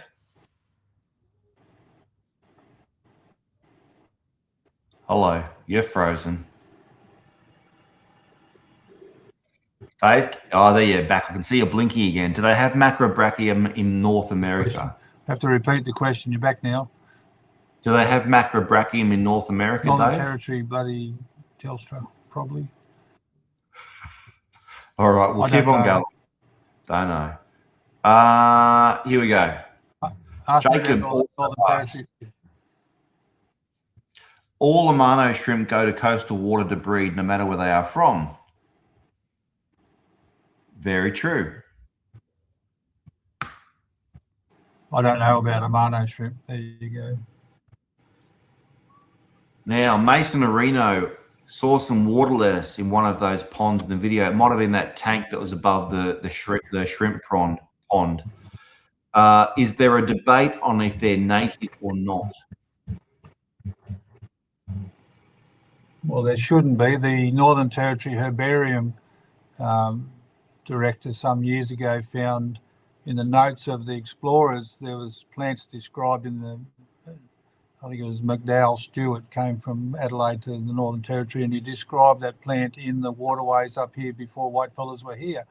So that's in the floodplain flora of the floodplain of the Northern Territory by Cowie, Short and Oosterkamp Madsen. And that paper's listed in there, written by Clyde Dunlop and somebody else. And I can't sell it because it's a declared weed over most of Australia, but I give it to anybody who wants some in the Northern Territory, and then tell them to, if they get in trouble, tell them they got it from me and send them around here. So be an interesting court case if they tried to prosecute me for having a weed because it's native. So I'm not sure what would happen there, but the guys at the herbarium, I think they're working on it at the moment to take it off the weed list. So, Dave, I always thought that water lettuce for some reason was South American. Obviously, I'm screwed up. Or is it circumtropical? Look out. Dave's frozen again. That's a really bad look, Dave. Let's just show his face right now because this is a bit of fun. There he is, Dave. Blink for us, mate. Blink. All right, guys. So because Dave will come back to us, he's in Northern Territory, and let's face it, Australian internet service is not great. So let's keep running with the inverts. Where are we? That's not it. That's it there. So Dave's got some snails going on here. So there's his shrimp. That's the Darwin algae-eating shrimp. And I understand from a personal perspective. Oh, here we go. Dave's back. I don't know what happened there. Mate, it's dodgy Northern Territory internet, but you're back on it. Mate, you said that you couldn't even do bloody Zoom meetings. And look, you've got the technology going on left, right, and centre. I'm trying to get these guys onto snails now. Shall we get onto some snails? Not yet. Yeah, if you can hear me, I'm only getting bits and pieces. Is Robin on Netflix looking at Lord of the Rings or something, mate? I'll go and have a look. So, guys, from a shrimp perspective, I understand that most people who want to keep this kind of algae-eating shrimp are trying to replicate that Amano shrimp that they hear about, read about from overseas aquascaping tanks. And I guess we're trying to find that alternative. But I think maybe the Darwin and the North Queensland are worth giving a crack. But let's go back to Dave's nerite snails. Yeah, this is the Darwin mud nerite. It lives in fresh water, but very close to the sea. And those they lay eggs on each other. Each one of those little white capsules contains up to 70 little things called villages. I can almost spell it. And they're larvae, the free-swimming larvae for this snail, and they swim around for a while, and then in the seawater again, they drift down into the seawater, into the estuary, drop out and spend half their life crawling back into the fresh water. So they're right up the nerite snail. Did I say shrimp? It's a snail. Who's Jacob? Jacob got confused, mate, but he's obviously a big fan of nerites, though. Nerite snail. They're all the same species. Neratina violacea, I think is their proper name. And I've been trying to breed these for about 10 years now with no success yet. But the Darwin Aquaculture Centre support licensed aquaculture facilities, and they're going to get some students onto helping me work out how to get the right algae and the right conditions for raising the little ones. So I've tried them in with the shrimps, with the saltwater part of the shrimps, and haven't had any success yet. I was about to ask that. Most nerites I'm used to require a saltwater life cycle. Yep, these ones do too, I'm sure. All right. So that's they're only a couple of kilometres from the sea, and those little white capsules pop open in a week or two. Can I ask one of the most annoying questions for those aquarists that tend to keep nerite snails? Do these ones climb out of the water as well? They'll come up near the top. I don't know whether they're waiting for the tide to come in or not. I don't know what's going on there, but they do come out and stay there for a little while, then they crawl back in. I've got some lumps of wood in there, decaying wood, and they like that, and they mostly hang around on the wood. I think they eat it. So put a bit of some leaves in there that sink, and some riparian leaves or some Indian almond leaves. They like those. I think they eat the slime that grows on the leaves. If there's someone from Melbourne who's got a nice little aquarium in their apartment and they want to have some algae eaten, will these snails end up on their living room floor? Don't think so. I don't know. The ones that crawl out here in the backyard, they disappear. Right. Okay. Out. You hear it now, Dave Wilson, wealth of knowledge. We're moving on, Dave. What have we got here, mate? That's was identified as Ostropeplia lessoni to me from the museum guy, the malacologist, which is a snail scientist, nice fella. But then later on, he admitted he made a mistake, so it's Bullastri venosa, I think is the proper name for it now. So we called it a blonde snail. We made up a common name for it because they're pale colour and those spots are actually on the animal underneath the shell. So the shell's clearish. When it dies, it's an opaque shell, which those move around those spots when the thing's working. And they've got They're left-hand thread, those ones. Yeah. Can I ask a question from a planted aquarium perspective? Are these guys a good algae eater? Will they chew your plants? Oh, hang on. They will chew plants. Hang on. Will chew plants if they're There you hungry. go. There you go, Tanya. Oh, she's asking about nerites. Would they destroy plants? No. Their diet, I think they call it periphyton, which is the matrix of algae and bacteria adhering to hard surfaces, submerged, hard underwater surfaces. Yeah. Go and look up periphyton in the dictionary. All right, so nerites are safe. Yep. But these guys aren't. No. So then why in the world would someone want to keep them, Dave? Well, they're good in fry tanks. So you get some fry tanks and you're raising little baby fish and you overfeed them a bit. These guys will crawl around the bottom and clean up any uneaten food. Okay. That's what I used to use them for. Yeah. That's good. People all right. They might not eat your plants. They don't eat all plants, but they're not allowed in my plant ponds. What's this guy? This guy looks like a garden snail. That's a waterhouse snail. That's the largest freshwater snail in Australia. It comes from down in the desert near a place called Elliot, Lake Woods, and they grow 50 millimetres across diameter, this shell. And that's about the same size as a mystery snail? Oh, not quite as big, I don't think. They could be, but they're native snails. The people that brought in mystery snails into the Northern Territory were prosecuted by Fisheries Department. So they're not, mystery snails aren't allowed in the Northern Territory, so people get these off me to put in their ponds. Okay. Are these a seller? Are those guys a seller throughout the country or just in the NT? No, people around the rest of the country buy them as well, but I've got a short supply at the moment. They like hard alkaline water, and I need to set up a better pond for them. I've got a few out there, but not enough to sell at the moment. All right. Well, Dave, before we move on to the fish, I've got some more questions for you. Where were we? It was about shrimp. Here we go.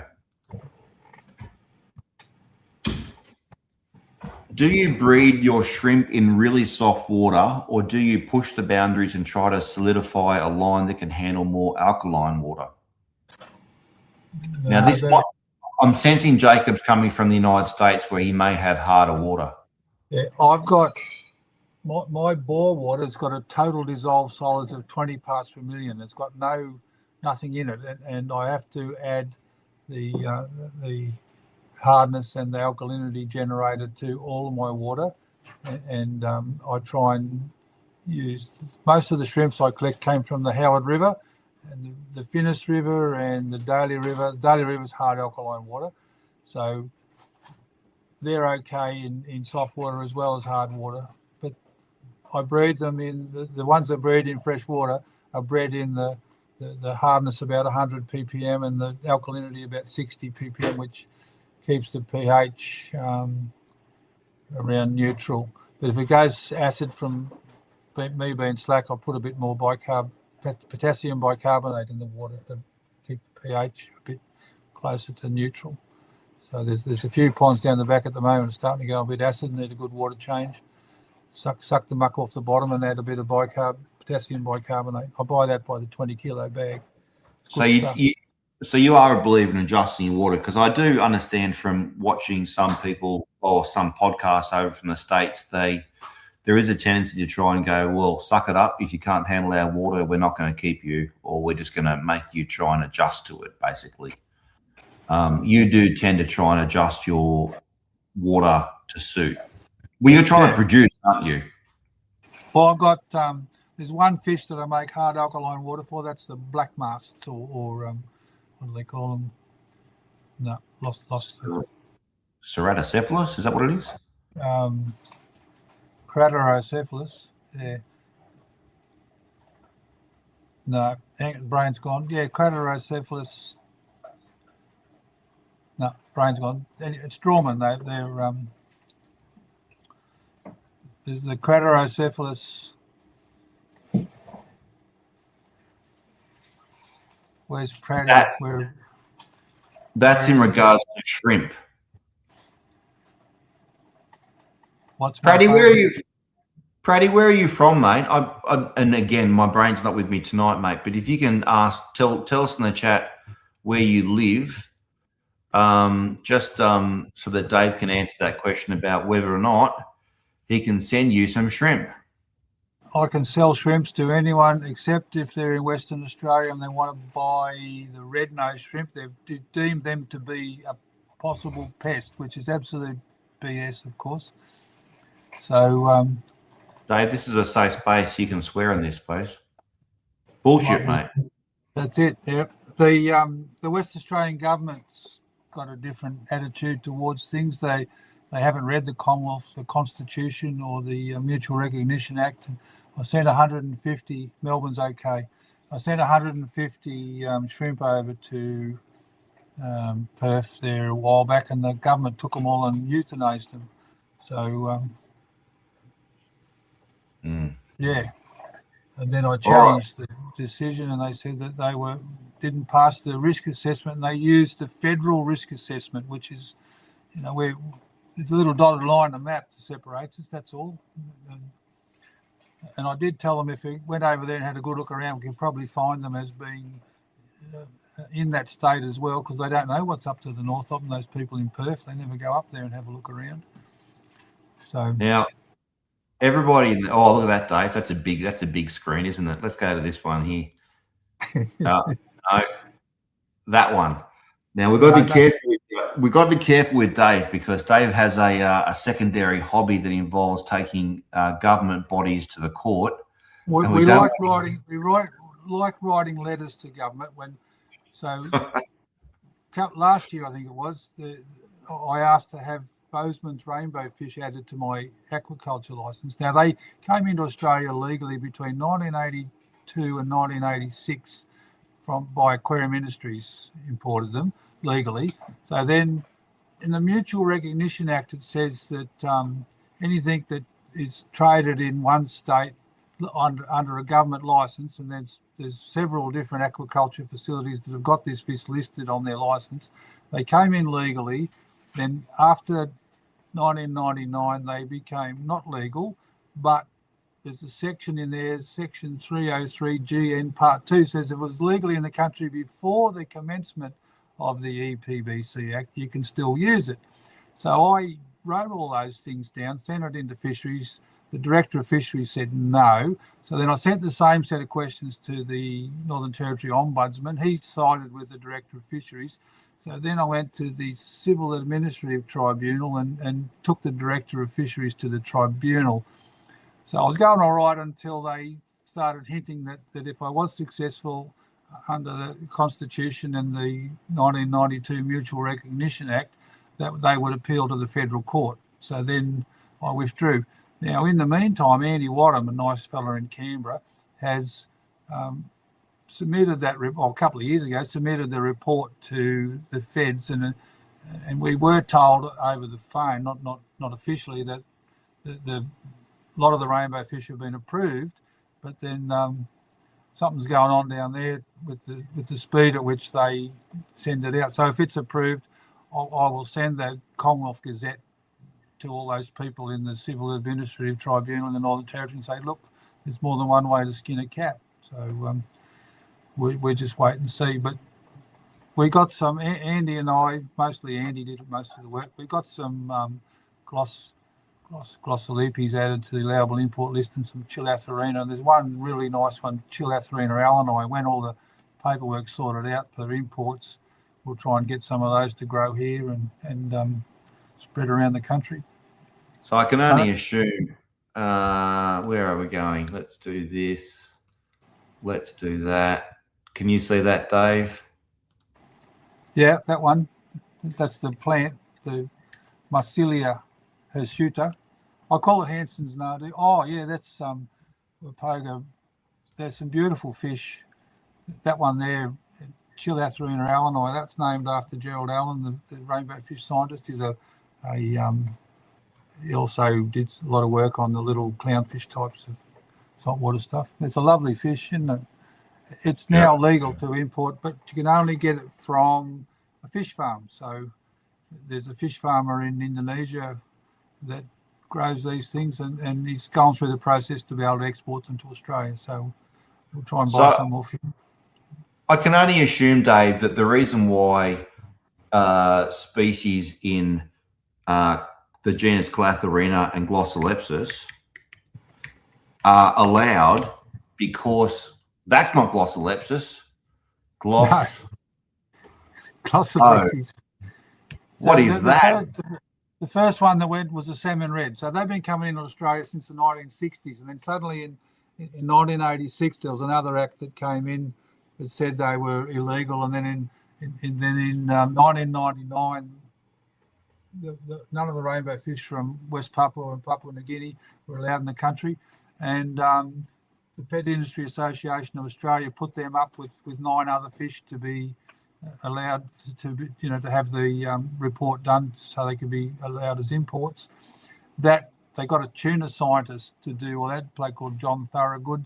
He didn't do a very good job, and it was knocked back. So we appealed, the Yankfa mob, Bruce Hanson, me, and a few others, and then they got someone else to redo that list, and they got the salmon red was allowed. Trish Kaiolola from Fiji, I think she is, did the work. She's a very good fish scientist, and then once that got allowed, then the Department of Agriculture and Forestry, Fisheries, DAF, whatever they are, DAFF, said no, there's never been a disease import risk assessment, so that was farmed out by the Biosecurity Australia, and we helped, the Yankfa mob helped the scientists there, 3 scientists, John Humphreys, Hardy Smith and Jones, I think they were the 3 scientists. They did a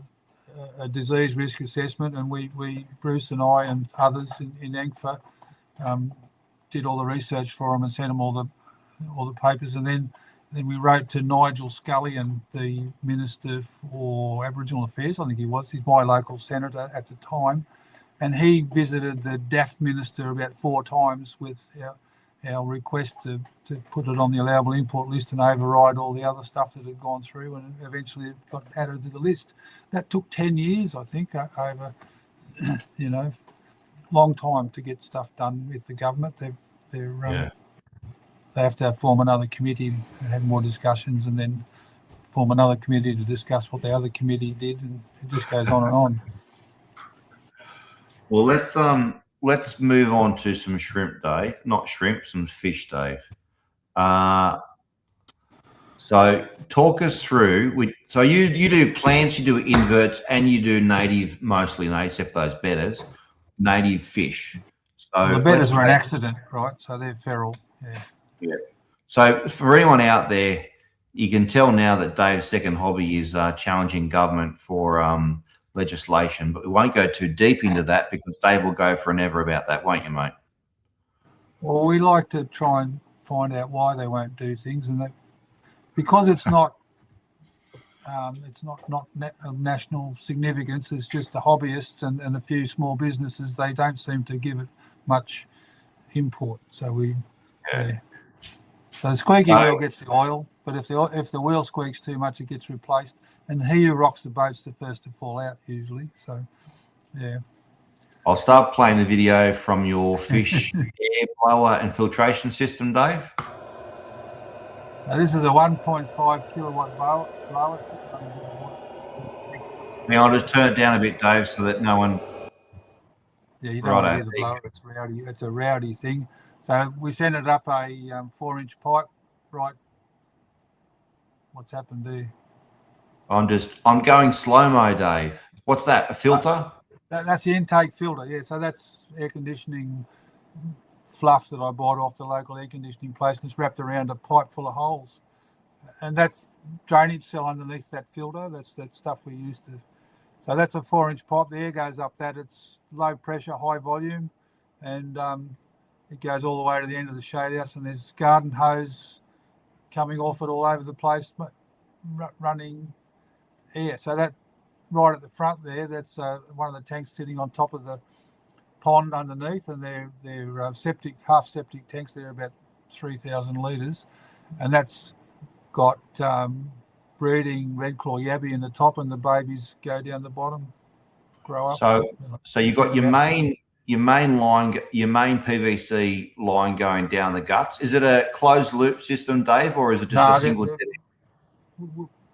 To be ideal, we should have had a loop going right around the facility, but it just goes up the end, and there's lines coming off it everywhere. It's just irrigation fittings with a black poly hose, and it falls to bits off, and we replace it all the time. And there's 20 millimeter or I think that's 20 millimeter lifts there, but the lifts in the filters are 40 mil. There's a blue, that's the flat-nosed dog springs banded rainbow fish from flat-nosed dog springs in Arnhem Land. They're a recent acquisition. They're lovely fish, blue and red, and that's a 200-litre plastic drum. And if you stop there, that's I just ate a moth. Hang on. Only in Darwin, mate. Only in Darwin. That's it. I need a drink of water. So that's half full of bags of shell grit tied with I make the bags out of shade cloth, and hang on. I coughed him out of my lungs now. I've just flushed him down. I make little square bits of shade cloth and put it in a pot and then fill it up with shell grit and then tie it like a lolly bag of shell grit. So there's bags of shell grit there stacked up about half full, and there's a drainage cell underneath, and that 40 mil pipe's attached with a straight joiner to the drainage cell, and it sucks the water out from underneath that filter medium, and they're pretty good filters actually. They're rough as dust. Hang on, so there's an airlift in the middle. Yeah. So the 40 mil PVC goes all the way down to the bottom. Yep. And inside that 40 mil, there's a joiner there. I didn't have it long enough, so it's got a T-joiner with a stopper in it there. Yep. So the bits and pieces, hodgepodge bloody thing there. And inside that 40 mil PVC is your black garden airline hose. There's a 6 mil. It's clear plastic poly hose. Goes down. All of them are down at 50 centimeters depth, so I don't get pressure loss too much. So it bubbles up from 50 centimeters, and you can the bubble, the water raises up in the tube with the black tie on it. I don't know what's that's there for, the zip tie on it. It bubbles up and then flows out through the pipe, and yeah. So the act of that tube there going down the PVC and bubbling water up through the PVC, bubbling air up through the PVC, draws water lifts the water, from the plenum below the filter media. Yep. So the water's being drawn down through the filter media into the plenum, comes up the middle pipe. Yep. Up through the pipe. Yep, and then out into the tank. So we turn the water over. The fish go down into that filter and swim around in there. That's the Cato River banded rainbow fish. That photograph I took was an accident. It's a really good one. That's why it's an accident. But I was sitting next to Gunther Schmieder and had Neil Armstrong on the phone, and they're all giving me instructions on how to take that photograph, and that's how it turned out. So that's a bloody ripper. And there's a book on rainbow fish by Adrian Tappan. That's his title page. He's got that photograph there. So yeah, I remember that book. Yeah. So just by the way, Dave, I tried to choose a few photographs and a few fish here that I think might be a little bit underrated by aquarium hobbyists. Ones that they might overlook a little bit. So there's a long history of a group of people trying to actually take photographs of these fish at their best, and that's a checkered rainbow fish from the Mary River. So what we did in Canberra, Andy Wadham and I, we bred fish in our houses and took them into the aquarium shops and sold them. And the one called Gem Aquatics, and there was a Dutchman that had it years and years ago in the late 70s, early 80s. And we took the rainbow fish in there, and he said, "Oh, they're pretty boring to sell." And then so I said, "Well, put some big ones in your centre tank, colourful ones, and you can sell the babies." And then these things don't get their colour until they're like 5 centimetres long sometimes. And so the idea was to put the big ones in the display tank in the middle of the shop with colour. The first thing he did was sold all the display fish for $25 each, and then no one bought the little boring ones, the juveniles. And he wanted more display fish, and we didn't have any more, so yeah, didn't listen to the instructions. yeah. So now I got taught to take photographs by a couple of really nice, good photographers, and occasionally we get a good photo, and that's one of them. And it's up When you were when you're at my place a week or so back, Dave, you mentioned that this species of rainbow fish, because of its size, could be one that might be suitable to keep with some of my big bruisers like the Saratoga or the. I think Saratoga probably kill them, but the cichlid breeders use them as dither fish because they're nimble. They keep out of the way, and they put them with their cichlids to diffuse aggression. So, and is Inornata the biggest? I mean, we usually think that Trifasciatas are the biggest Australian native rainbows. Is Inornata the bigger? I've seen these guys at 15 centimetres. There's a bunch from in an old uranium mine from what's it, Kumali Crater. It's an old uranium mine. I've got some down the back. They're 15 centimetres, but every time I catch them out to sell them, they roll over. They just do not like being moved. But they're 6 inches long. They're monsters. So you can probably filter them. I don't know if it was you, but I do recall hearing something about an Ankfa field trip where they were catching them with fly fishing hooks. I used number 24 long shank with a little piece of shrimp or a tiny segment of earthworm. Even when I couldn't find any bait, I've used green tree ants and with the number 24 long shank. And we caught. You go to a place where there's big rainbows and you flick a few out with the fish hook and see if they're worthwhile. But if you want to travel with them, like you're going to have a week in the bush catching rainbow fish, you catch the little ones and keep the small ones travel a lot better than the big ones. So yeah. But I catch them with fish hooks. That's a desert rainbow, isn't it? That's the one from down at they're lovely fish from Ellery Creek near Alice Springs. Beautiful fish. Now, I've got a question for you. This is Taddeo. No, this is Catherine River, isn't it? Upper Catherine. This is two different fish scientists gave me different names for these. The first guy said it was a western rainbow fish. It's caught on top of the escarpment. We had to get a helicopter to catch these. We flew 110 kilometres from the nearest road and across Arnhem Land onto the top of the escarpment. We had permission from the Darwin Association, the traditional owners of that area, to catch these things.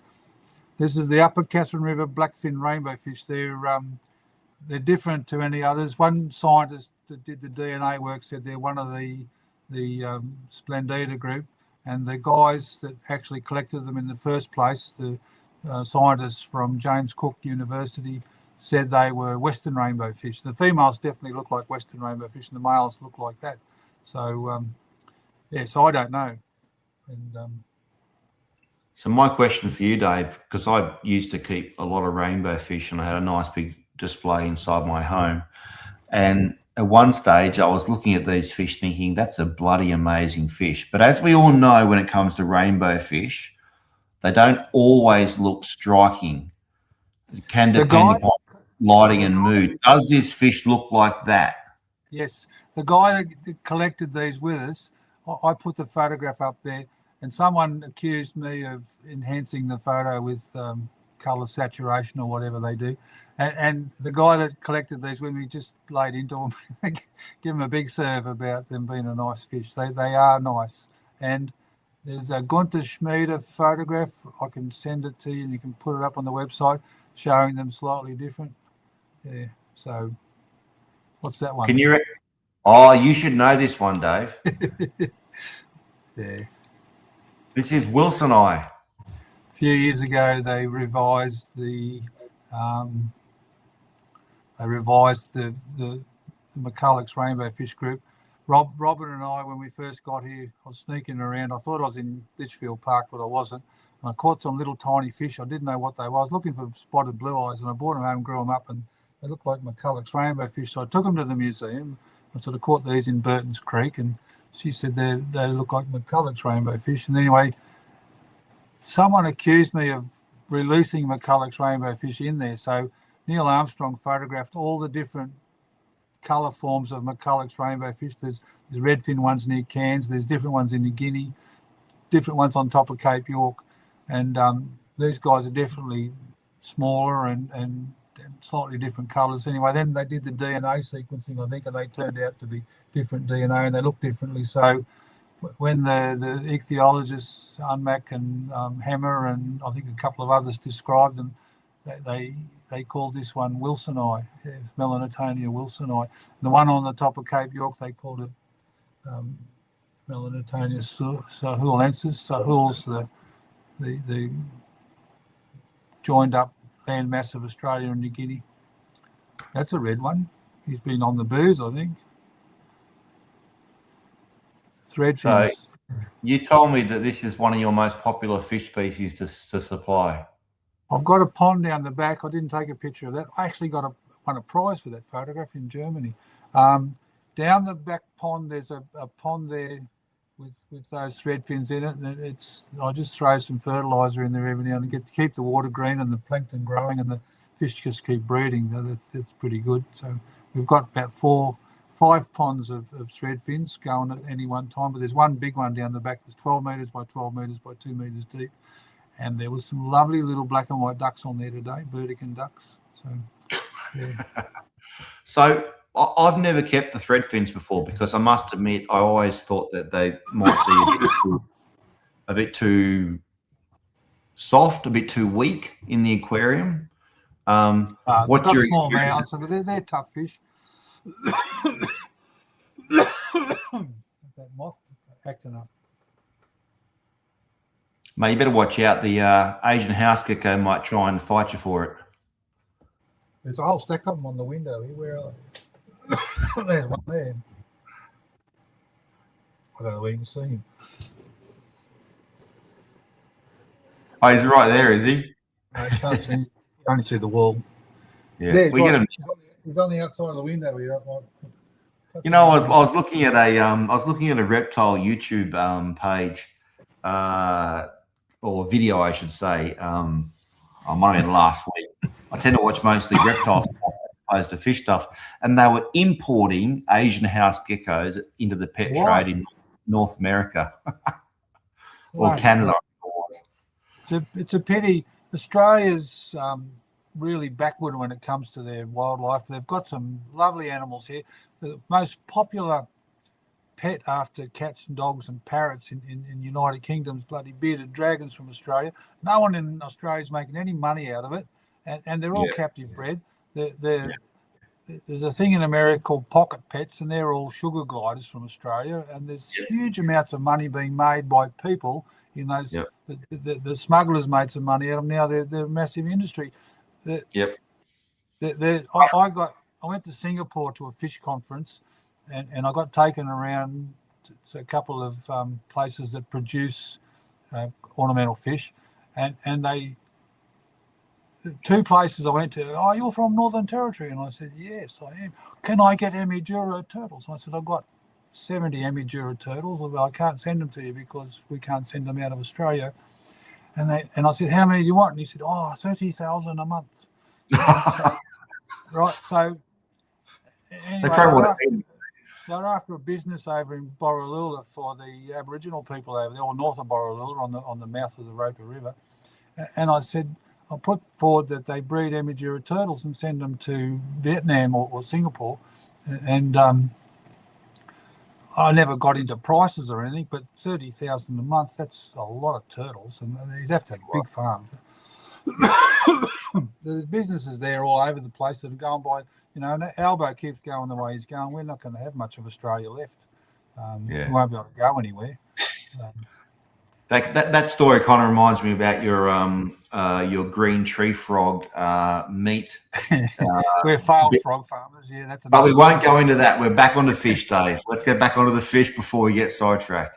So threadfin rainbows, let's keep going. Now, quite commonly kept with threadfin rainbows by these days fish keepers are the blue eyes. Spotted blue eyes. There's some beautiful blue eyes around.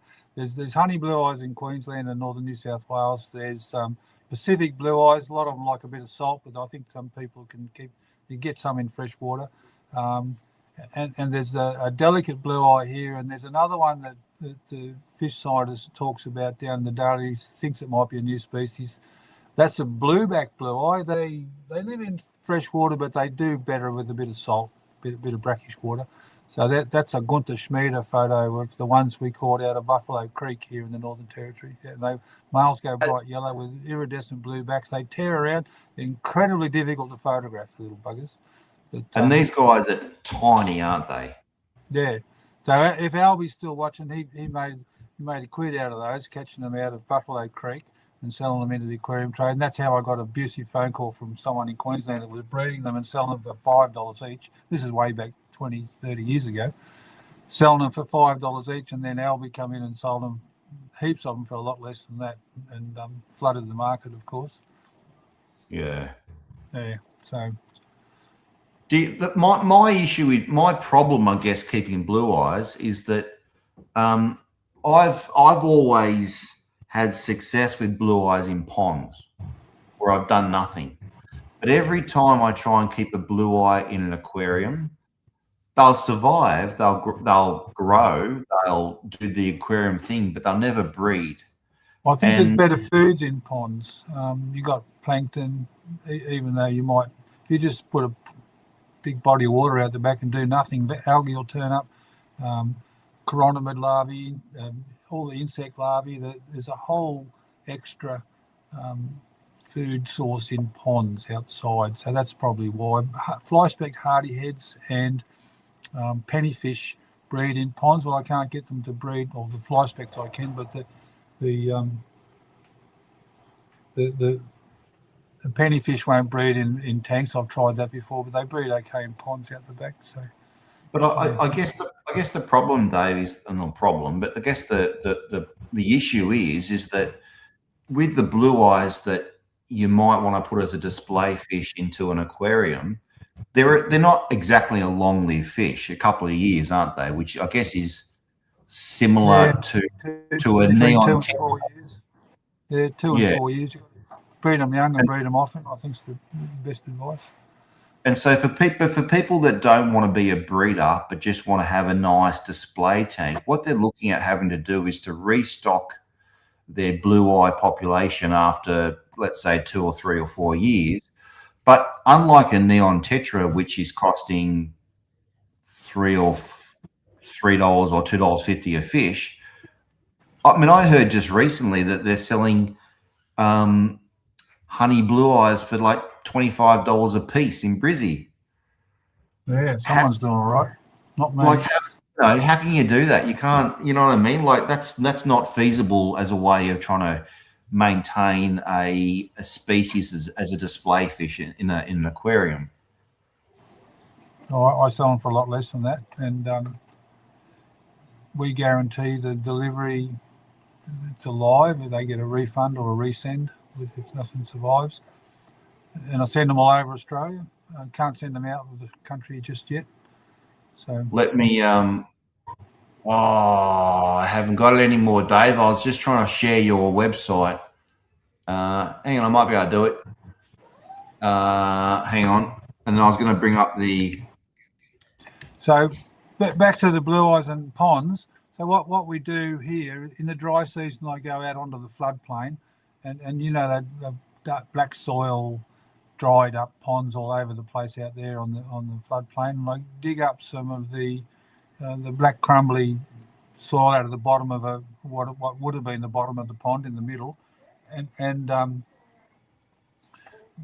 bring it in, and then put a couple of litres, like a bit in the bottom of a bucket, into a 5-ton pond of clean water, increase the hardness and the alkalinity a bit, get it up to where I want it, and then add the one of the hydroponic fertilizers at about 10 grams to the ton, about 50 grams of fertilizer in there with the black soil from the floodplain, and you get these vast amounts of plankton come out. The water goes green, and then there's all these other little things turn up, rotifers, Moinodaphnia, copepods, just all sorts of creatures, and occasionally you even get plants growing out of the mess. Yeah.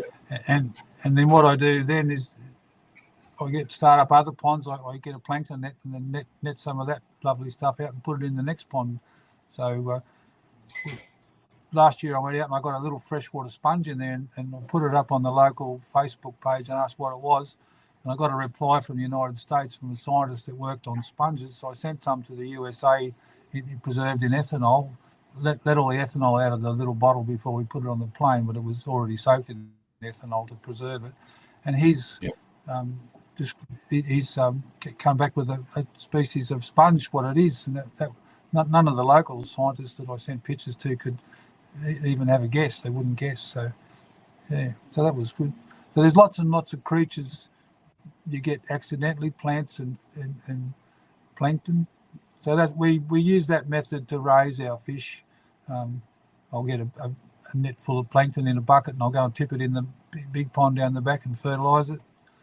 And they get a new plankton bloom. And it's a bit green at the moment from duck shit. So Dave, considering that you're on here tonight doing us all a favour, we're going to give your business a bit of a plug here, and you can. We've been talking about blue eyes, so I'm on your. Can you see this at the moment, Dave? Yeah. So let's go on to the old spotted blue eye. Now, there's the update or the information. However, the price tag you've got is $8 each for a blue eye. That's right. Not $25 each. No. So, and if a shop orders them, it's less than that. Oh, this one here.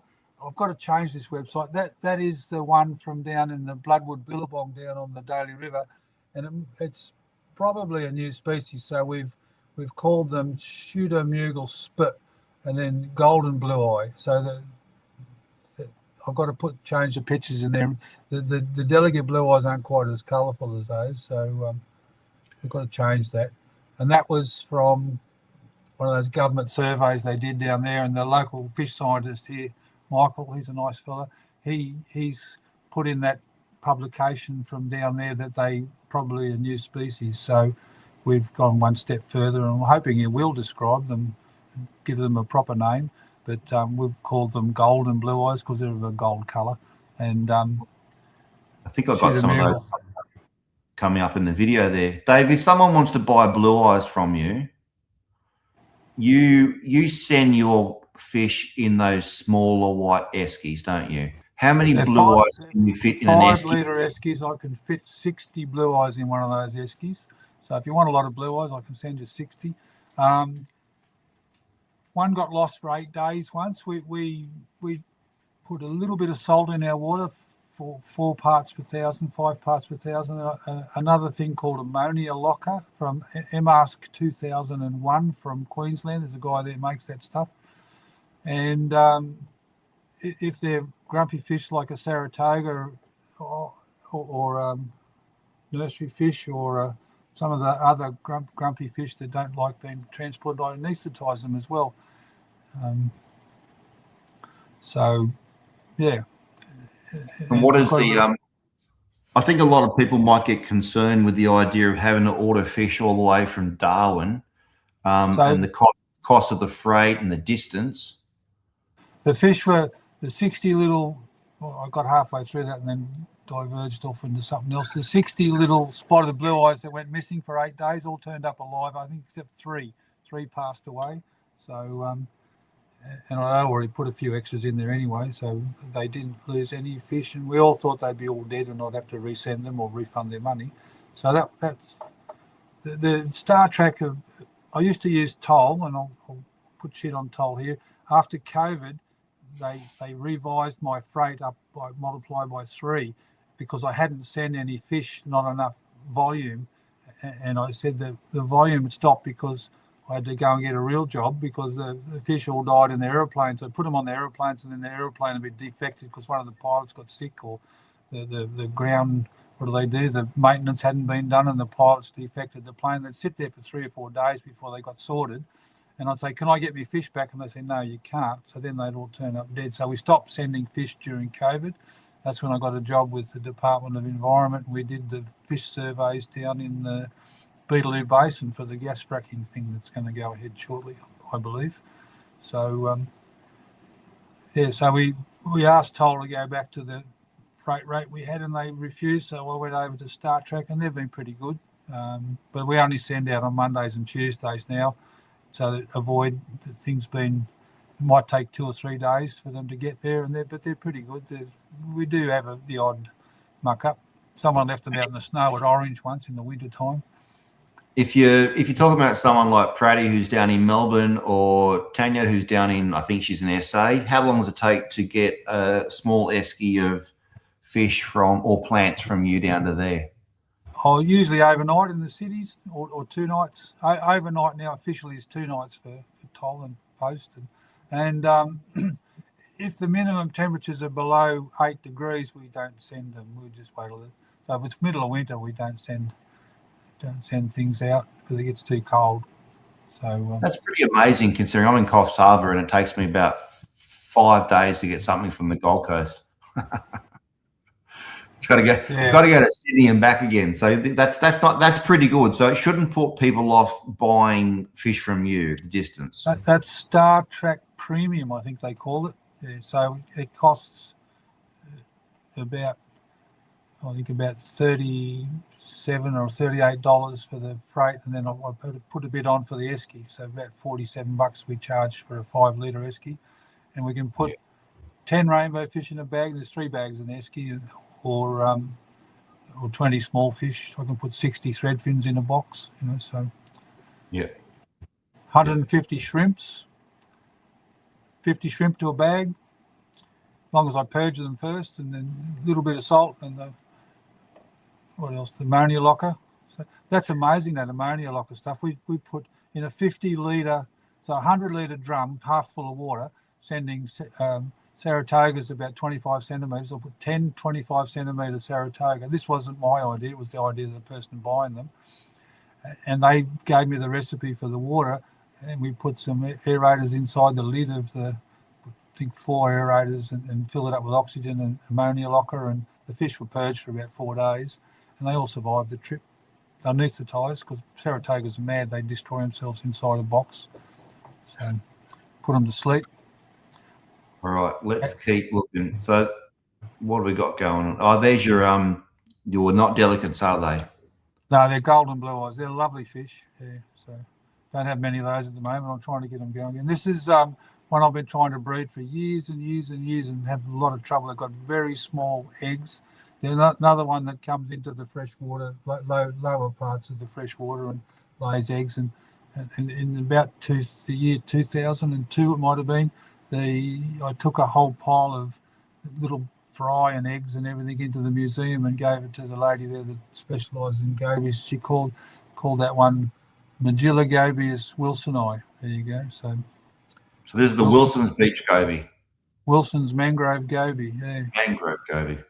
Yeah, and it's been driving me nuts. One day I'll work out how to breed them. There's a pair there. There's a female below the male.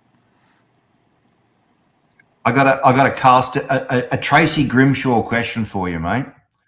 Do you rate the Wilson's mangrove goby as a fish for the aquarium? Well, if you could get them, it's nice fish. It's doesn't mind a bit of salt. If you want to breed them, you put a little bit of salt water in there, 5 parts per thousand. But it's a peaceful little thing that bops around the bottom and sits there, sort of head up position.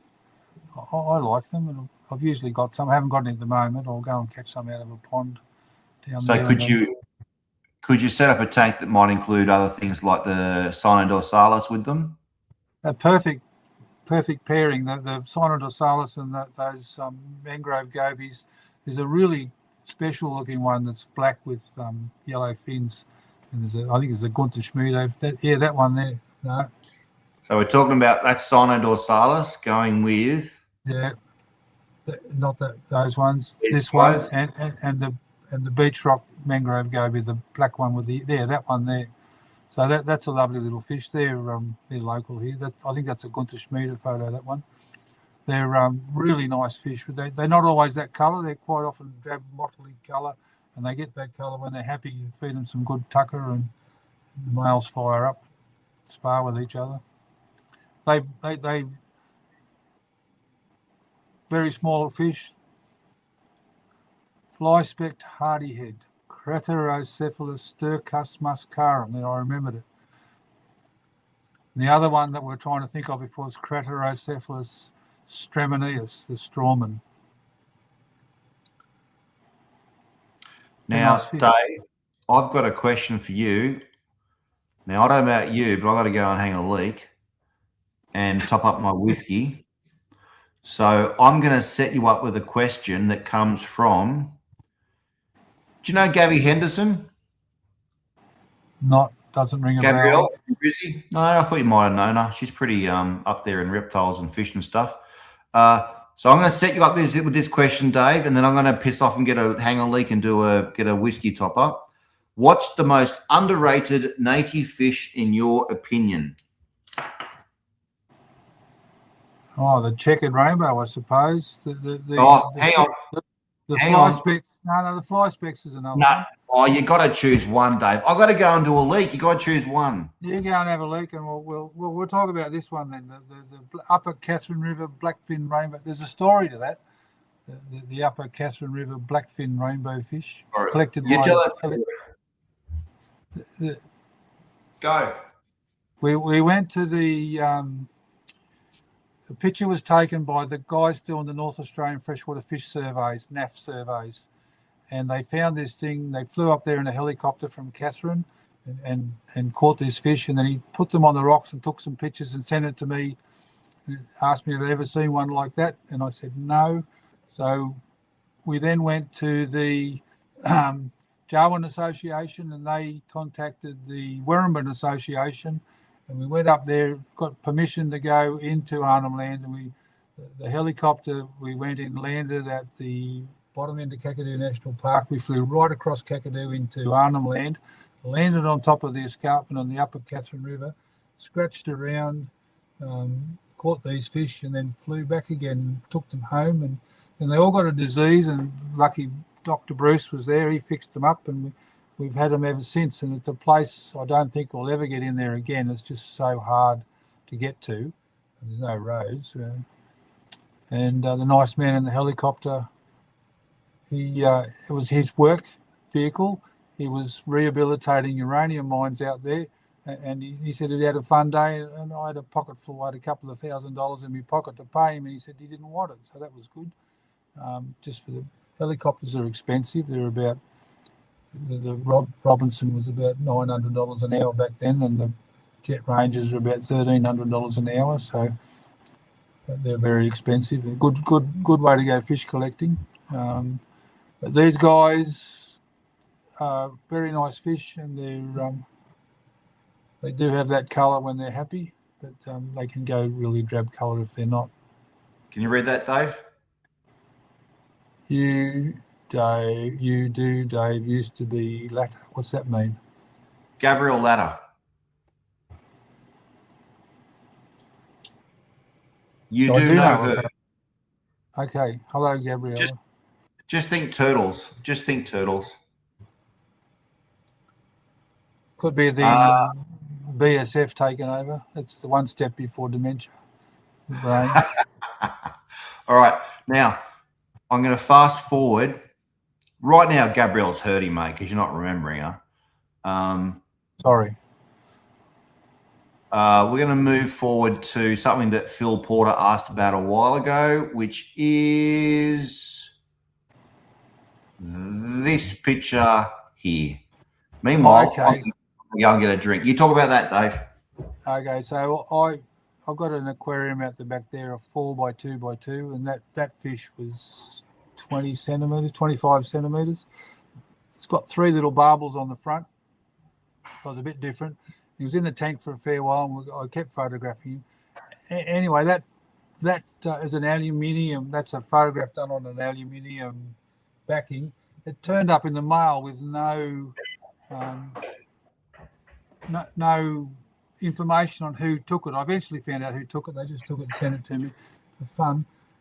It's a lovely photo, and there's another photo of that same fish that's upright going to eat a tadpole. We leased an aquarium collecting license for a few years off the Aboriginals at Manangreta, and then I've just recently leased a collecting license from Queensland. One of the Northern Territory licenses was bought by Queensland mob, and I'm leasing that license so we can go out and collect some Saratogas. It's been a really big wet here, so hopefully there'll be plenty around once we can get to the water. There's been flooded here since, for the last 2-3 months. There's been floods and roads cut, and some of the roads are washed out completely. Just down the road from us, a car nearly disappeared into a pothole. Had to get it towed out. The pothole was that deep. So when the floodwaters go away a bit, I'll go out and try and catch some of these smaller ones. Got some intel recently where there's some small ones, so we'll go and try those. But they're lovely fish, but they... Are you talking to me? I can't... You turn your bloody microphone off, Adam? It's because I was eating chips. Yeah, okay. Why is the Northern Saratoga so hard to try and crack in aquaculture compared to the Southern? No idea. It could be the operator. The Southern ones, there's papers on how to breed that. That old-time fish guy, he died recently. His name's on one of the fish books. He used to go all around the north of Australia netting fish, wrote papers about it. He wrote a thing on breeding the Saratogas, from the ones from around north of Brisbane there. And so they're bred in captivity regularly. I tried all sorts of things up here. I had 30 out the back in a 12,000 litre pond, and they were a bit argy-bargy, so I put a heap of tarpon in there and some freshwater mullet.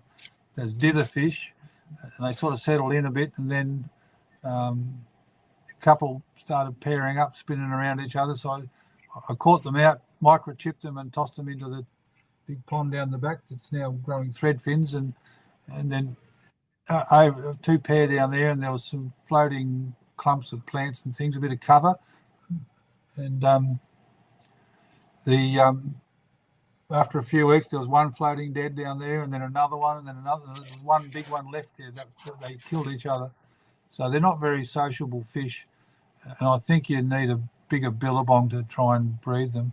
So the idea was to breed. There's a goldfish-coloured form over on the Tiwi Islands, and the idea was to go and catch. This is the plan, which didn't come to. Go over there and catch the orange one and breed it, and then have orange Saratogas, which is... You're referring to the... Did you say Aru Islands?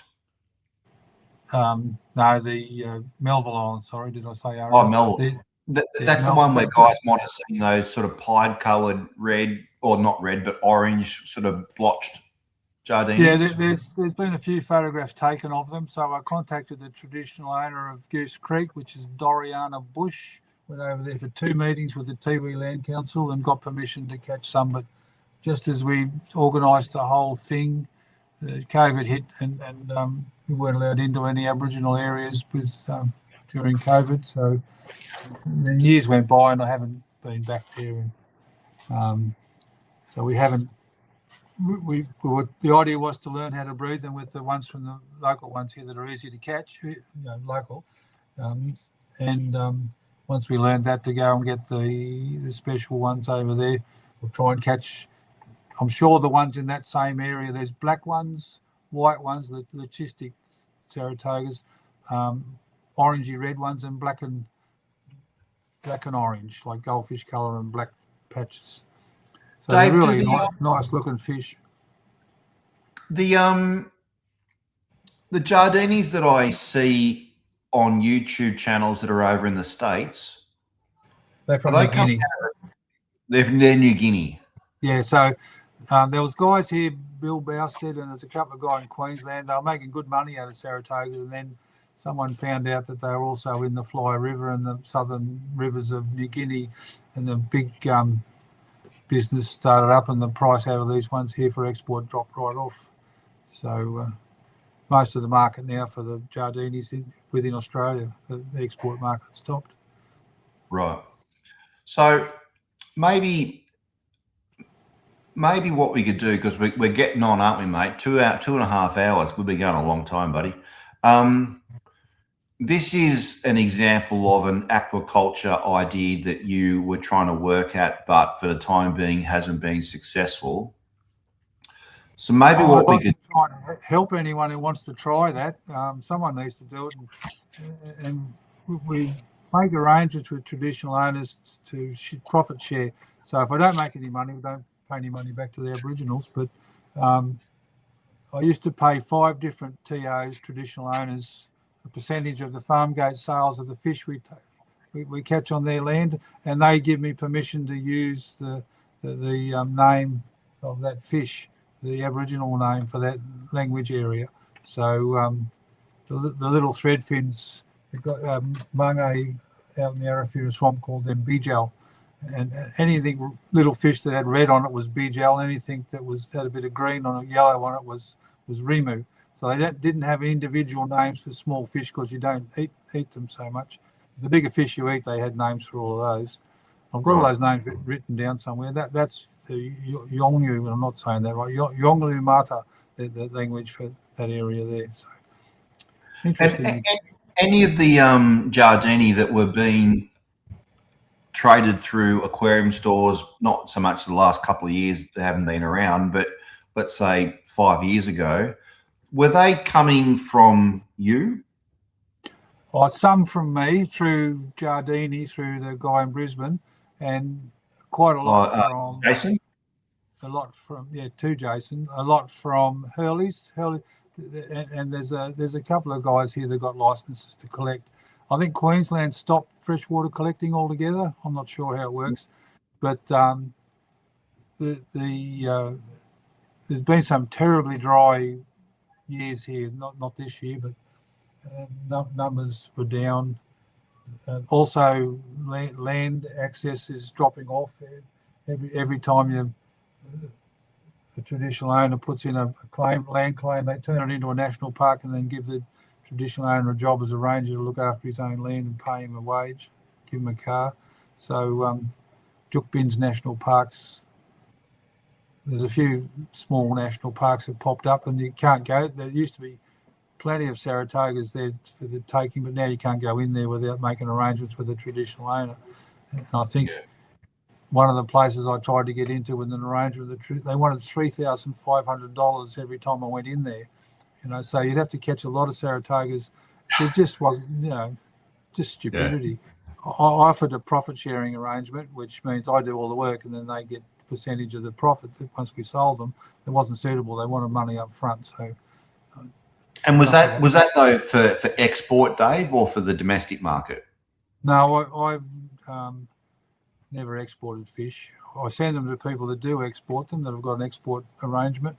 We caught some big fish and sent them down to a guy in Brisbane that exported them to Baltimore in the United States, some freshwater whip rays and big barramundi and sooty grunters and things of a huge size.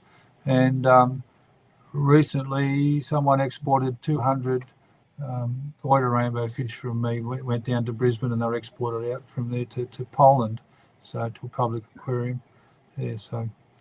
But what this fish here and your story about trying to aquaculture this fish leads me into is something that we talked about briefly, which was the concept that a lot of people that are in the aquarium hobby really at some stage, probably the majority, I hate to say it, but the majority of people at some stage think, oh, maybe I could sell some of those plants that I got excess of. Maybe I could grow a few snails. Maybe I could breed excess cherry shrimp. Maybe I could breed my angels or my discus, or I can do a whole garage setup of African cichlids or whatever. Eventually, at some stage, a lot of people start to think about trying to make either a full-time living or even just a side hustle from their hobby. So first thing to do is run a pilot project. Think about what you want to breed and whether you can breed it and whether you like doing it. And then marketing's another interesting thing. We actually got started because people had come through the Territory Wildlife Park. I ran their public aquarium for 9 years as aquarium supervisor at the wildlife park. And when I went there was plastic plants and it was pretty ugly, really. And boss said, I want you to grow live plants. So we went out and collected lots of live plants and got it all going. And people had come through the aquarium and they'd asked to speak to the aquarium staff, and they want to know where they could buy plants like that, the Otelia and Vallisneria, the big broadleaf Vallisneria, and various other plants that we had growing in there. And you just say, well, I don't know of anywhere. We give them the names of the species. Here you go and see if you can get them off the aquarium shop. And no one was growing them. So Robin and I started Aquagreen in 92. We started doing our pilot project and then registered the business in 1995. And I got permission to sell plants at the same time as working at the zoo.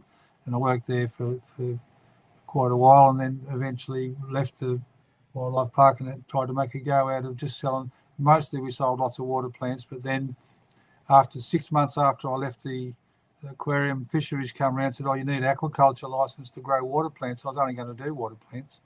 So they made me get aquaculture license. So then that started the long discussions with fisheries. So then I thought, I'll grow some fish then. And I tried to get peacock gudgeons and western pygmy rainbow fish and a few other bits and pieces. And they said, you can't have those. And that started another long discussion with the government. And I think I was the first person to get a fish added to the allowable import list, and that was peacock gudgeons. That reminds me of this question, Dave, from a while ago. Yeah, which perch and which gudgeon? There's lots of different gudgeons and lots of different perch. So, well, I think you do peacock gudgeons and not at the moment. I don't have any, but there is some places that are breeding them. So, and you're doing purple spot gudgeons? I've got a few up the back there. Yeah, big and ugly ones. Snakeheads? No, snakeheads are Queensland. And they're another one that has very small eggs, and they've got a marine phase in their larval growth. So yeah, there's a lot of things like that in the. Yeah, Australia. It's funny. I was collecting fish in northern Queensland where I used to live, that sort of Innisfail, Tully area. Went back up there from Coffs Harbour and I was catching snakehead gudgeons at a mate's cane farm where he had one of those creeks going through the middle of it, the cane drain, and there was a wave of fish coming up from the direction of what was the brackish water, and it was snakehead gudgeons. It was like, I don't know, as if the wet season floods washed them down or something.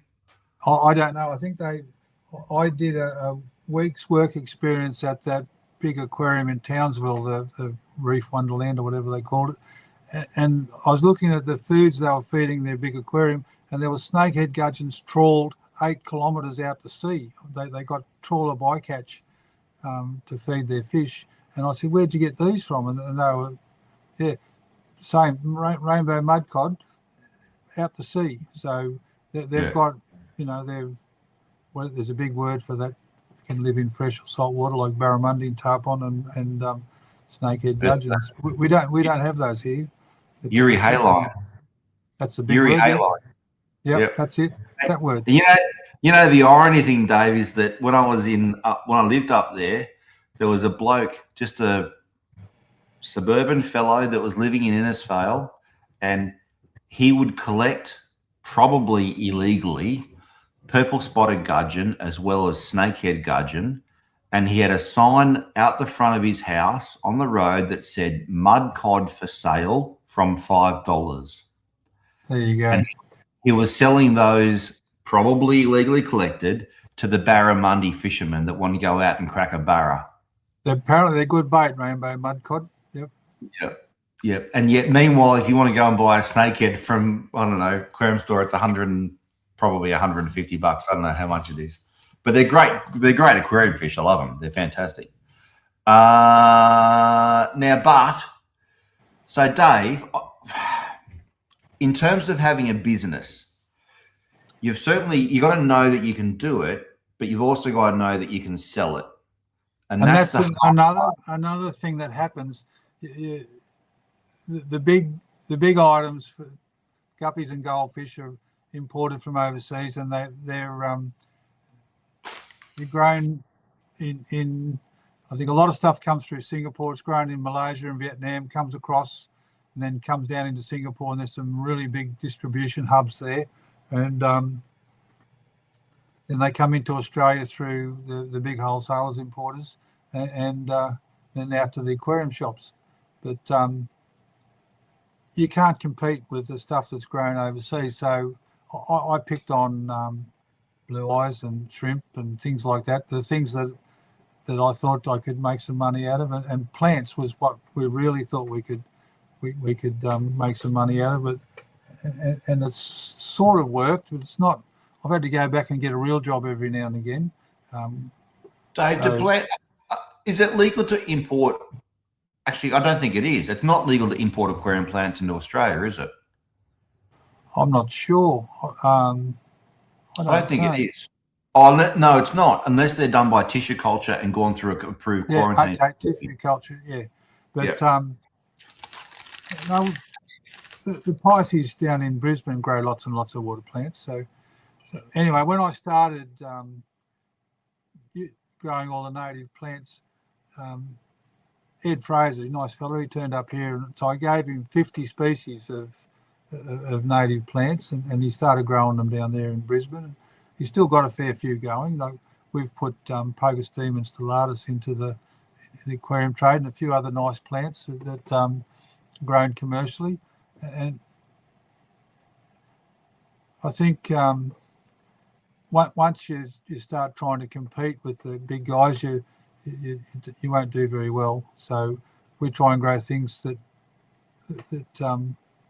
you can sell. Blue eyes, the threadfins, the shrimps. And so there's the hard part, isn't it, Dave? Because if I spoke to my local aquarium store, they sold mostly guppies and goldfish. If I speak to my cut flower agent, they sell mostly gerberas and roses. But I can't compete as a producer growing guppies and goldfish or gerberas and roses, and so I have to then go and seek out the boutique, unique style of product, such as yourself with the thread fins and the blue eyes, to fit yourself in there. But the trouble is with that product, Giardini is another example, is that if you manage to crack that, you would have a very select market to be able to sell to. Yeah, but it doesn't last, right? So there's someone out there, I'll get some of those thread fins and grow lots and lots, and then someone else's. So you get a few.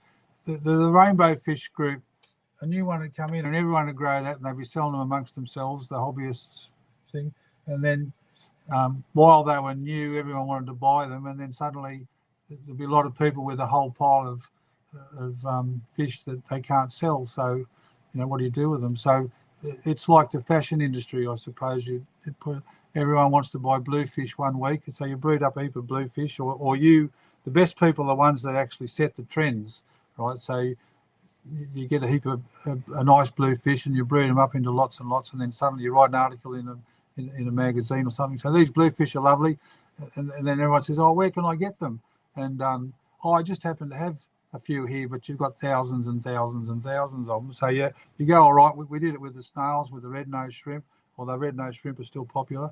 But so it's that way. But and suddenly, no one wants bluefish anymore. They want redfish, and you haven't got any redfish.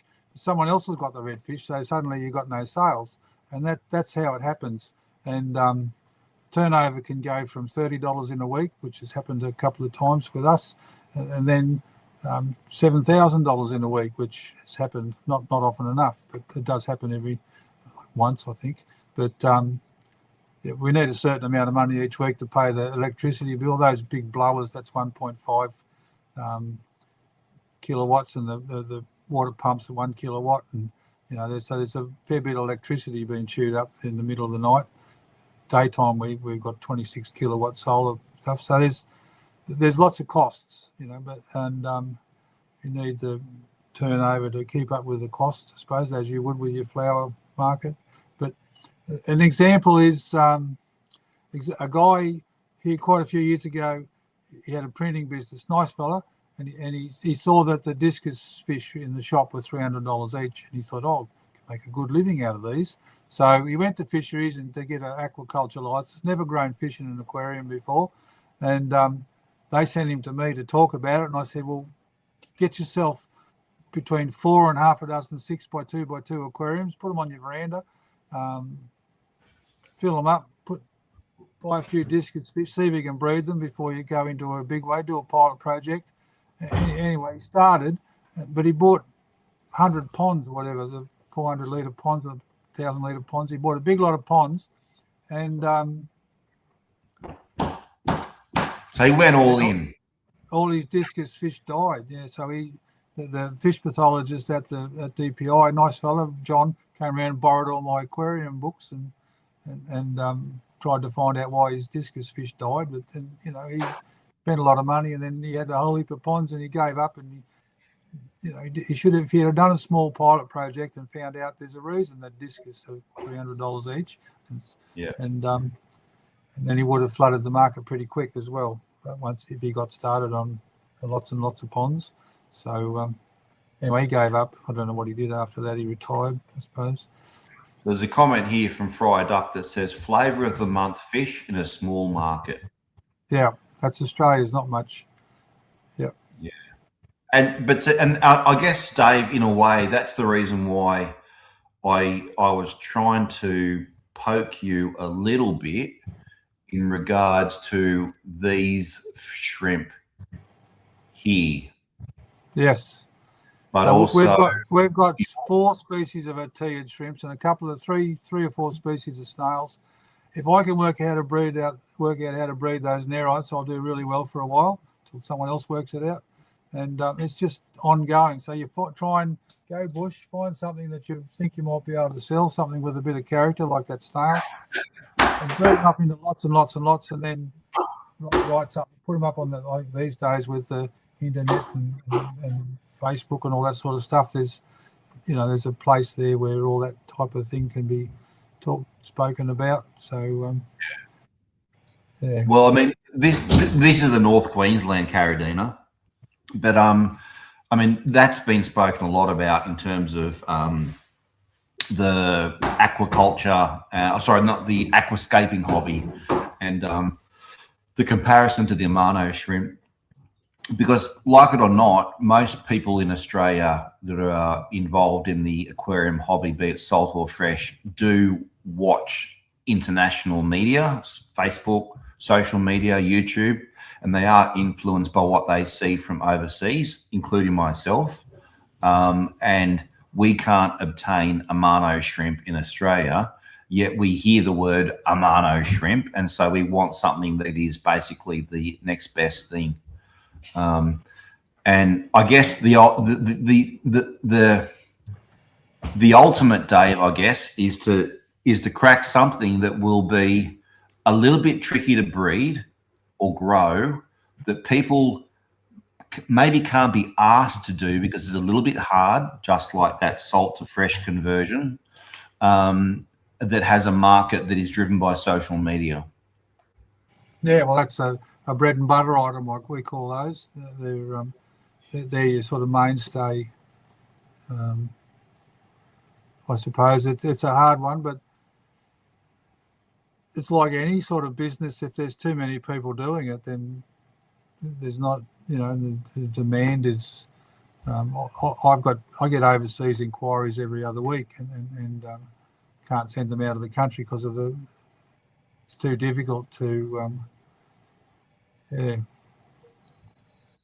There's a question there from Tanya. My location makes a side hustle difficult. I believe Tanya's down in SA. My nearby fish stores don't take homebred fish.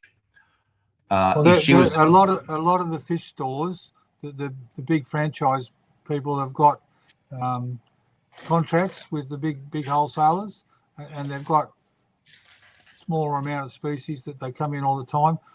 The big wholesalers can't send invertebrates into the Northern Territory. I breed invertebrates, so I went to the big franchise shops, and I said, I actually wrote them letters. I can supply the local shops with invertebrates that you can't send into the Northern Territory, and they said that I had to compete with the rest of the country for the contract for the entire country, and I said I'm not going to do that because I'm not big enough and I don't want to get involved in that sort of stuff. So they're actually, their staff now send people out here they go in to get shrimps, and they say, I have to go out and see Dave at Aquagreen out at Howard Springs. So I hope I don't get anyone in trouble by mentioning that, but that's stupidity for those big franchises not to take advantage of a local breeder. Now, I was breeding little turtles or getting them off somebody else and reselling them. And not the ones destined for Singapore, mate. They'd accept the little Emidura yellow-faced turtles at those shops, but they wouldn't accept shrimps or snails, and they couldn't buy them from interstate. Yeah, that was the little turtles that they wanted to buy lots of in Singapore. Yeah. So, Dave, I guess to wrap it up, if you've got some words of advice, like I know you were down here in Coffs looking for maybe the next 5 to 7 years of location for retirement. So you've learned a lot over your time in the ornamental aquaculture business, which is still going on. Don't forget, grab those eskies of blue eyes and threadfin rainbows. Hit Dave up for that. Go on his site. Click that. What is it? Order form. What's that section on your site there, Dave? Where you click on to get? It just gives an address and an email, and we'll send a quote through. After I've got a heap of quotes, I haven't caught up with the emails since holidays, and we can send a quote through, and then if you accept the quote, and we'll send you the stuff. So that's the one. That's the one. That one. Right. Okay. So we go back to this. I'm a bit behind at the moment. So, Dave, if someone's, I guess, what's your word of advice for someone that wants to make a little bit of money? You got physical side of things. You got to be close to a market. You got to have good water. You got to have power. You got all that sort of stuff. But what is the big take-home message? Look out, Dave's frozen. No, he's not. He's back. What is the big take-home message for someone that wanted to try and make a bit of? We've got some guys here that are into breeding ultim angels if they can. We've got some guys that are hell-bent onto discus. There's a nice fella here that's breeding angelfish, but I think he's got a whole pile he can't sell. So got to have a few different things that you can switch around. And okay, the market is fickle, right? As you probably know. Everything's a fashionable one week, no one wants it the next week. So you'll get caught with things. I've got some, they died while I was away, some big barramundi out there that eat anything that's spare. So it's difficult, and it's not, you can't grow the things you like all the time. Yeah. I know that. People won't buy them. So don't put all your eggs into one basket. Grow a couple of backup. No. Yeah, definitely not. And be flexible. Try and find something that's not common, that's agreeable, and then breed it up, and then try and popularize it. That's anticipating the trends is pretty well near impossible. But the big guys do that. You can't compete with them. They'll get a lot of nice fish, and they'll advertise it and have specials and whatever. But if you find something that's a bit different, go and crawl around central Queensland there somewhere and find some little weird fish, and it's pretty. No one's found. Grow it up into lots and lots, and then photograph it and write about it, and suddenly, people might want it, sell it. Now, the biggest trouble that I've had here is the government, and they come to me and said I had to get an aquaculture license, and that was a pain in the bum of immense proportions. And no one's allowed to sell little fish in the Northern Territory unless they have a permit. So a few years ago, they brought up another. So you can have 10,000 litre ornamental license. So the kids can. It's $100 a year. So the kids can have 10,000 litres, and then, you know, produce as much as they like and sell it legally. So that's that young fella that's grown all the angelfish. He's got 10,000 litres maybe. There's a few that have got the small scale one. That's the ideal for backyard. I got the full scale aquaculture license. I got 200, 400,000 litres or whatever. I got a huge amount of water out there, but it's all not highly. It's not intensive aquaculture. So there's if the air goes off. Got hit by lightning here 4 or 5 days ago, and the pump went off. Unfortunately, killed some big fish while I was away on holidays down to your place talking to you. My fish were dying up here.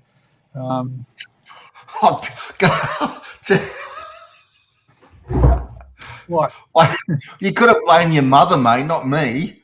No, it wasn't your fault. It was the lightning, the weather. The Northern Territory's got horrific weather from time to time. Big storms come over, and there's not always a cyclone, but you get these gusts of wind that are incredibly strong, and lightning bolts that hit your house and fry your TV and your computer and your air conditioners. And this one fried a pump out the back. We were lucky it didn't fry the whole place. So the take-home message for people that want to start growing some stuff is to know your market, to do some research, but know that even despite the fact that you're doing your due diligence in talking to fish stores, to trying to look at the internet, to try and look at Facebook and market and Instagram, you're not really going to be able to predict what happens in the future. So therefore, share your risk a little bit, spread the species. Would you say that it's worth to, I mean, you could say focus a little bit. You could focus, let's say, in cleanup crew. So you could do shrimps and snails, or you might focus in nano shrimp. You could do threadfin rainbow. There's probably one area where you'll always be able to sell your product, and that's frozen bloodworms, like the little red wriggly chironomid larvae. They're excellent fish food, and there's moina frozen. Small frozen. There's guys here making money out of supplying the zoos with mealworms and cockroaches and crickets and the reptile trade. There's people breeding rats and mice and supplying frozen rats and mice. That type of things, there's always a little bit of a market there. It's not pleasant work, but there's always someone trying to... But this comes back to people, like when you said that, straight away my thought was, but here's a guy that wants to breed apistogrammas, and you're telling him to breed bloodworms. Yeah, they're lovely little fish, and someone said, "Oh, you wouldn't be able to." What's that, blue rams or whatever that? Someone said to me once, "You wouldn't be able to breed blue rams." I said, "Well, get me a couple of pair," and I produced a whole heap and took them back into the aquarium shop and gave them back to them. They said, "Here you go, they're easy," and that was just using that plankton method in the ponds. I bred up a heap of those.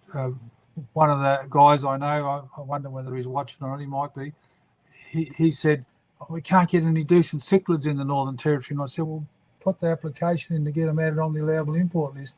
He said, "You do the research, I'll write the report." So Evan and I put in an application to the feds to get that electric yellow put on the allowable import list, right? There was people in Queensland making money out of that. That's another one. Grow things that aren't on the allowable import list. There's people in Queensland making money out of growing these electric yellows. I got a couple of abusive phone calls because once they were allowed allowable imports, they brought them in through from Singapore, and the money dropped right away. They weren't worth anything. But in the Northern Territory, then that meant we were allowed to possess them in the Northern Territory. So, yeah. And I had a big pond full of them. I just sold the whole pond full recently, so I don't have them anymore. Electric yellows. But that took 18 months for that process to go through, and they were a nice little cichlid, and it wasn't too hard to get them added to the allowable import list. So, yeah. Whoever was breeding them in North Queensland didn't like that at all. That's like pleco. What do they call them? The bristlenose. You can't have bristlenose in the Northern Territory, but there's people in Queensland just breeding bristlenose. There's a guy over there breeding. He's just breeding sleepy cods and sending them over in boxes to Hong Kong to be put in. The big sleepy cods are good eating, to be put in the restaurant trade, in the aquariums in the restaurant trade. There's another idea for a market. I know, mate, but you're going, and that's the irony. Like, I know where you're going. Right now you're going into the human consumption market, which is exactly the same as where you're going with the tree frogs and the sleepy cod. But the catch is that the guys that are watching this, they don't want to know that they have to breed fish to go to feed humans. There's a mindset where we can breed fish that is for the enjoyment of the hobby. But the trouble is our hobby in Australia is so small, and the money does come from what is generally human consumption or human use. Do sleepy cods need salt water? No, they're freshwater fish. The only reason they're not being aquaculture now because they grow slow. It takes 3 years to get them to table size. So if you wanted to grow your own tomatoes with aquaponics, and you can breed them in an aquarium. I've bred them over the years, not recently, but I've bred them. You can grow the little ones and put them in your aquaponics, so you can actually breed your own fish and grow your own veggies with fish poo. And so we might need to do that if the diesel doesn't come back, if they won't be able to get the food from the farms. Some politicians said we don't need farms, we can get all that stuff from the supermarket. And yeah. I tell you what, mate, if you want to move to Coffs Harbour, though, the diesel down here is $3.33 a litre, so I don't think you're going to be saving much. It's probably cheaper. $3.20 a litre here today when I had a look at it. So, isn't that ironic? So we're halfway between Sydney and Brisbane, and the only reason why it's $3.33 dearer than Darwin is because they've got you by the nuts, because you have to fill up halfway between Sydney and Brisbane. There you go. Yeah, no, there's things going on there that don't make sense. Dave, I think we're going to have to call it quits because it's 3 hours, mate. Have you had dinner yet? No. Have you? Oh, you've been eating chips while we've been talking. Okay. Dave, one thing I do like to do, I will put a shout out to anybody in the chat that wants to ask any closing questions of Dave, to put them down now, because we want to make sure we get your questions answered. And whilst you guys are doing that, I like to give my newest member of the Aquariums Anonymous group a chance to give a little bit of a shout out, Dave. A shout out to someone in your hobby, your life, that has helped you. It could be someone from the past. It could be someone from the present. It could be someone that is up and coming that you want to sort of draw attention to. I'm going to put the screen all the way onto you right now. The Australian New Guinea Fishers Association, back in the early 80s, they started up, and I thought I was the only nutcase around that crawled around the creeks of southern New South Wales looking for empire gudgeons and various other creatures. I had a pet bass, and I was pretty sure that there wasn't anyone else as stupid or as weird as me. And then I found ANGFA, the Australian New Guinea Fishers Association. There's a whole pile of people that crawled around in creeks and dams and kept native fish. So we joined up to that mob, and it's an association. So there's a whole group of people that like fish that talk to each other, and now there's a Facebook page for ANGFA, and people ask questions, and so ANGFA's good. And there's a state subgroup, isn't there, for each ANGFA? There's no Northern Territory subgroup, but I think each of the other states has got a subgroup, and quite often they disagree with each other, but that's human nature with clubs and associations. Yeah, but there's lots of nice people out there that keep fish and talk to each other, and that's how you can get some fish through that group. If you find fish hard to get, try them. I'm trying to access a few peacock gudgeons for a local fella here at the moment. Now I'm back, I'll try harder. But the Northern Territory, I tried to grow some honey blue eyes, and I found the guys in Angfa. Then you have to get a permit to bring fish into the Northern Territory. I got a translocation permit or fisheries, and yeah. I think the regulation's pretty strong in the Northern Territory and WA. Other states are a bit slack at times, a bit lax, but there's try and give your government some. There's a lady in Western Australia that I kept writing to, telling them that they're breaking the law by not letting me send me fish over there. I've got a couple of questions for you, Dave, before we finish up, mate. Just 2 questions. We'll start with the simple one. Are you coming to the Yankford meeting, or the conference, I should guess, in Melbourne this year, Dave? I'm presenting there on Ornamental Aquaculture. I've got a half a slideshow done already. I presented it at a aquaculture symposium here in Darwin on ornamental aquaculture, and I want to talk about there's a little pink goby, and I put the idea to the Department of Environment to get this little goby into the aquaculture industry, sell it, and I've offered to pay half the money I sell these little fink gobies back to the conservation effort, so they can buy more bullets to shoot more camels. And buffel grass are impacting the Fink River down there, and the camels are walking in the water and trashing the little gobies' breeding sites. So they need to shoot more camels and dig up more buffel grass, so they might be able to buy a couple of shovels and more bullets if I send them some money from the sales of the goby. That's a conservation project, and yeah, so I want to talk about that in Melbourne too. All right, mate, that's very valid. When is the Angfa conference in Melbourne? What month is that? October. Don't know exactly what day. I always like going to the ones that were close by to me. So I went to Port Macquarie, I went to the Gold Coast, which was at the Currumbin Bird Sanctuary, I think, because you can take Port Macquarie. I went you to can take fish home with you. It's hard on a plane, isn't it? No, you have to get special bloody permit to bring fish into the territory. And yeah. Dave, oh no, got that one already. Yep. Okay, yes. Gil, who has 5,000 lux coming through his skylights. I'm sure he's going to have supplementary lighting in his 12 foot by 4 foot by 3 foot high aquarium. No, wrong one. Gil, do you have any tips for growing water lilies in a 3 foot deep aquarium? Yeah.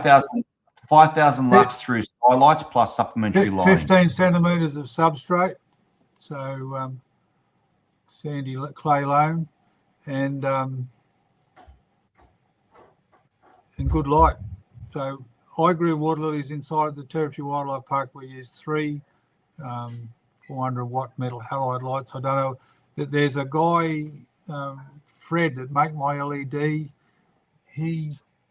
I put in a quote to do a 3 by 3 metre aquariums, metre deep, metre front to back, in the dialysis, new dialysis building here, the health building, and I quoted them $17,000 each, and that there was 3 lights over each one from Make My LED, and they were big spotlight type LED lights, so powerful lights. Find something equivalent to 400 watt metal halide.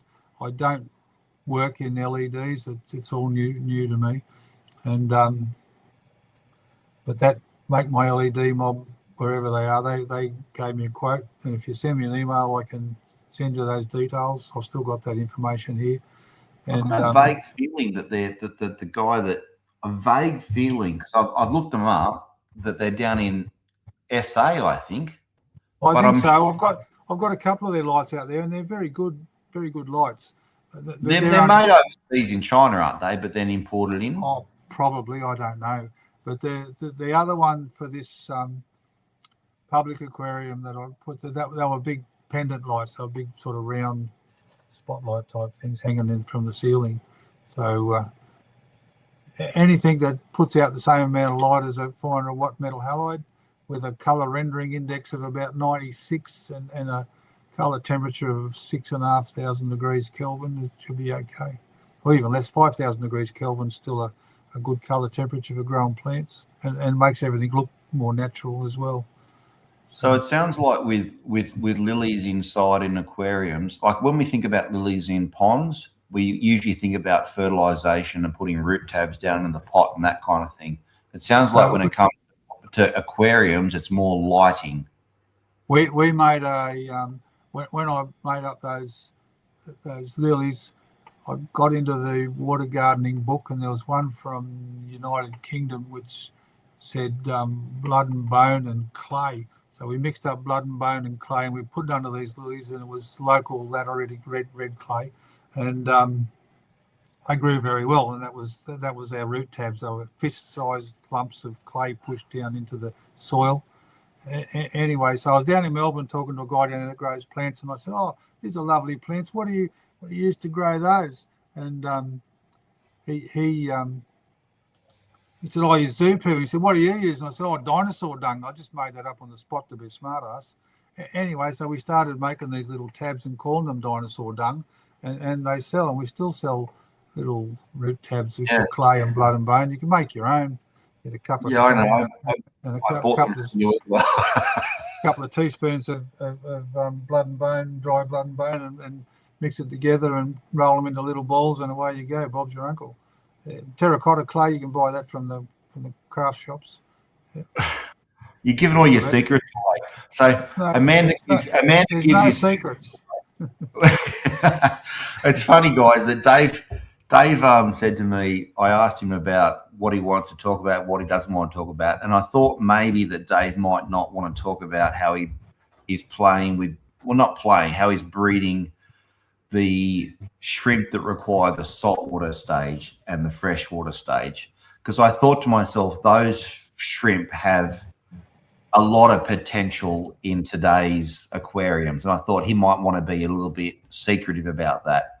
But no.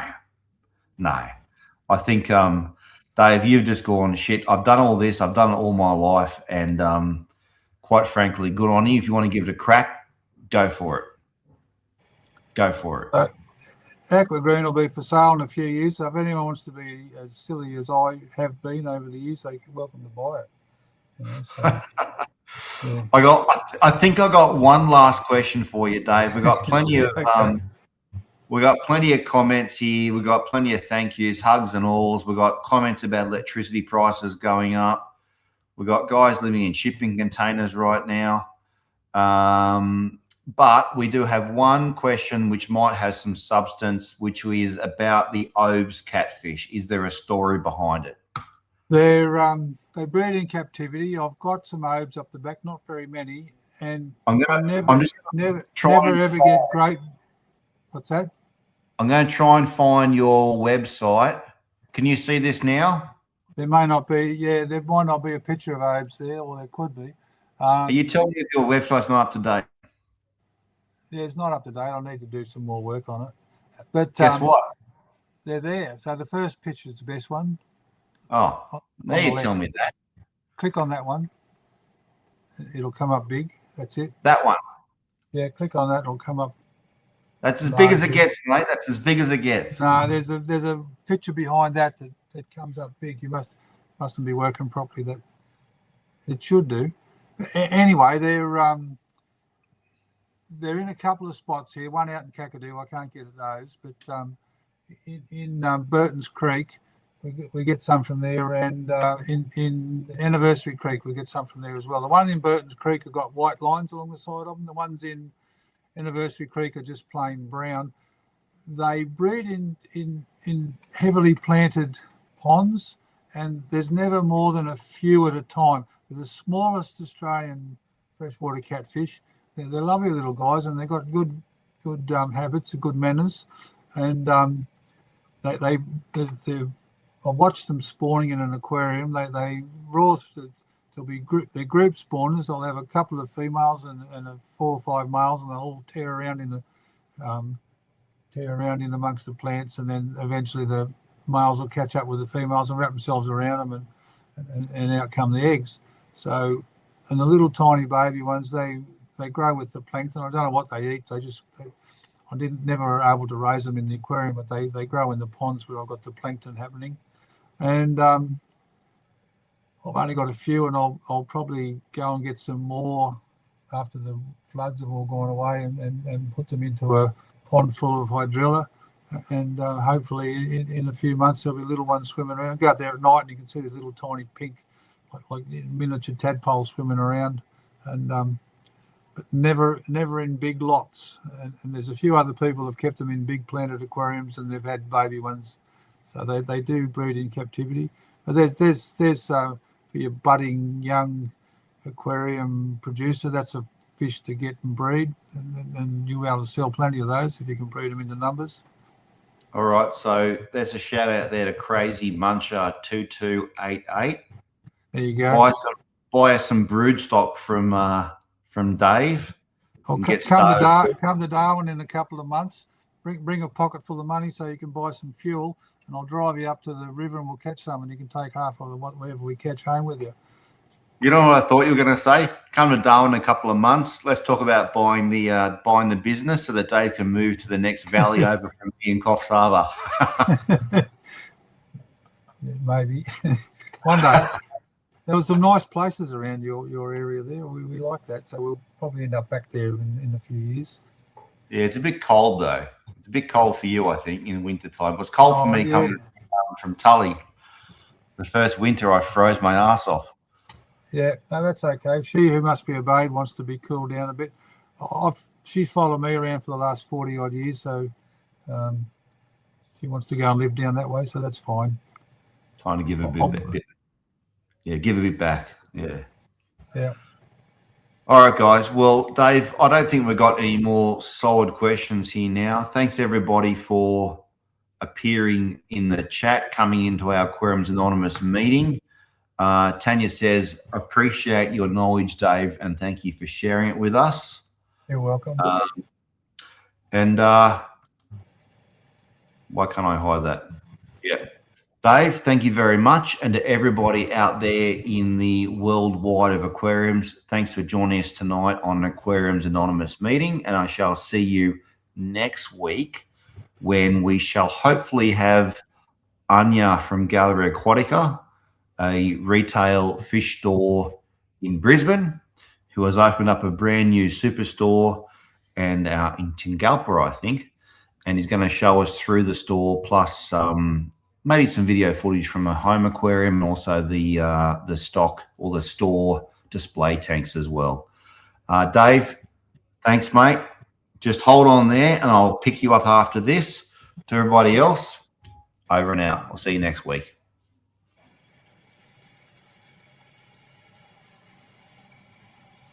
And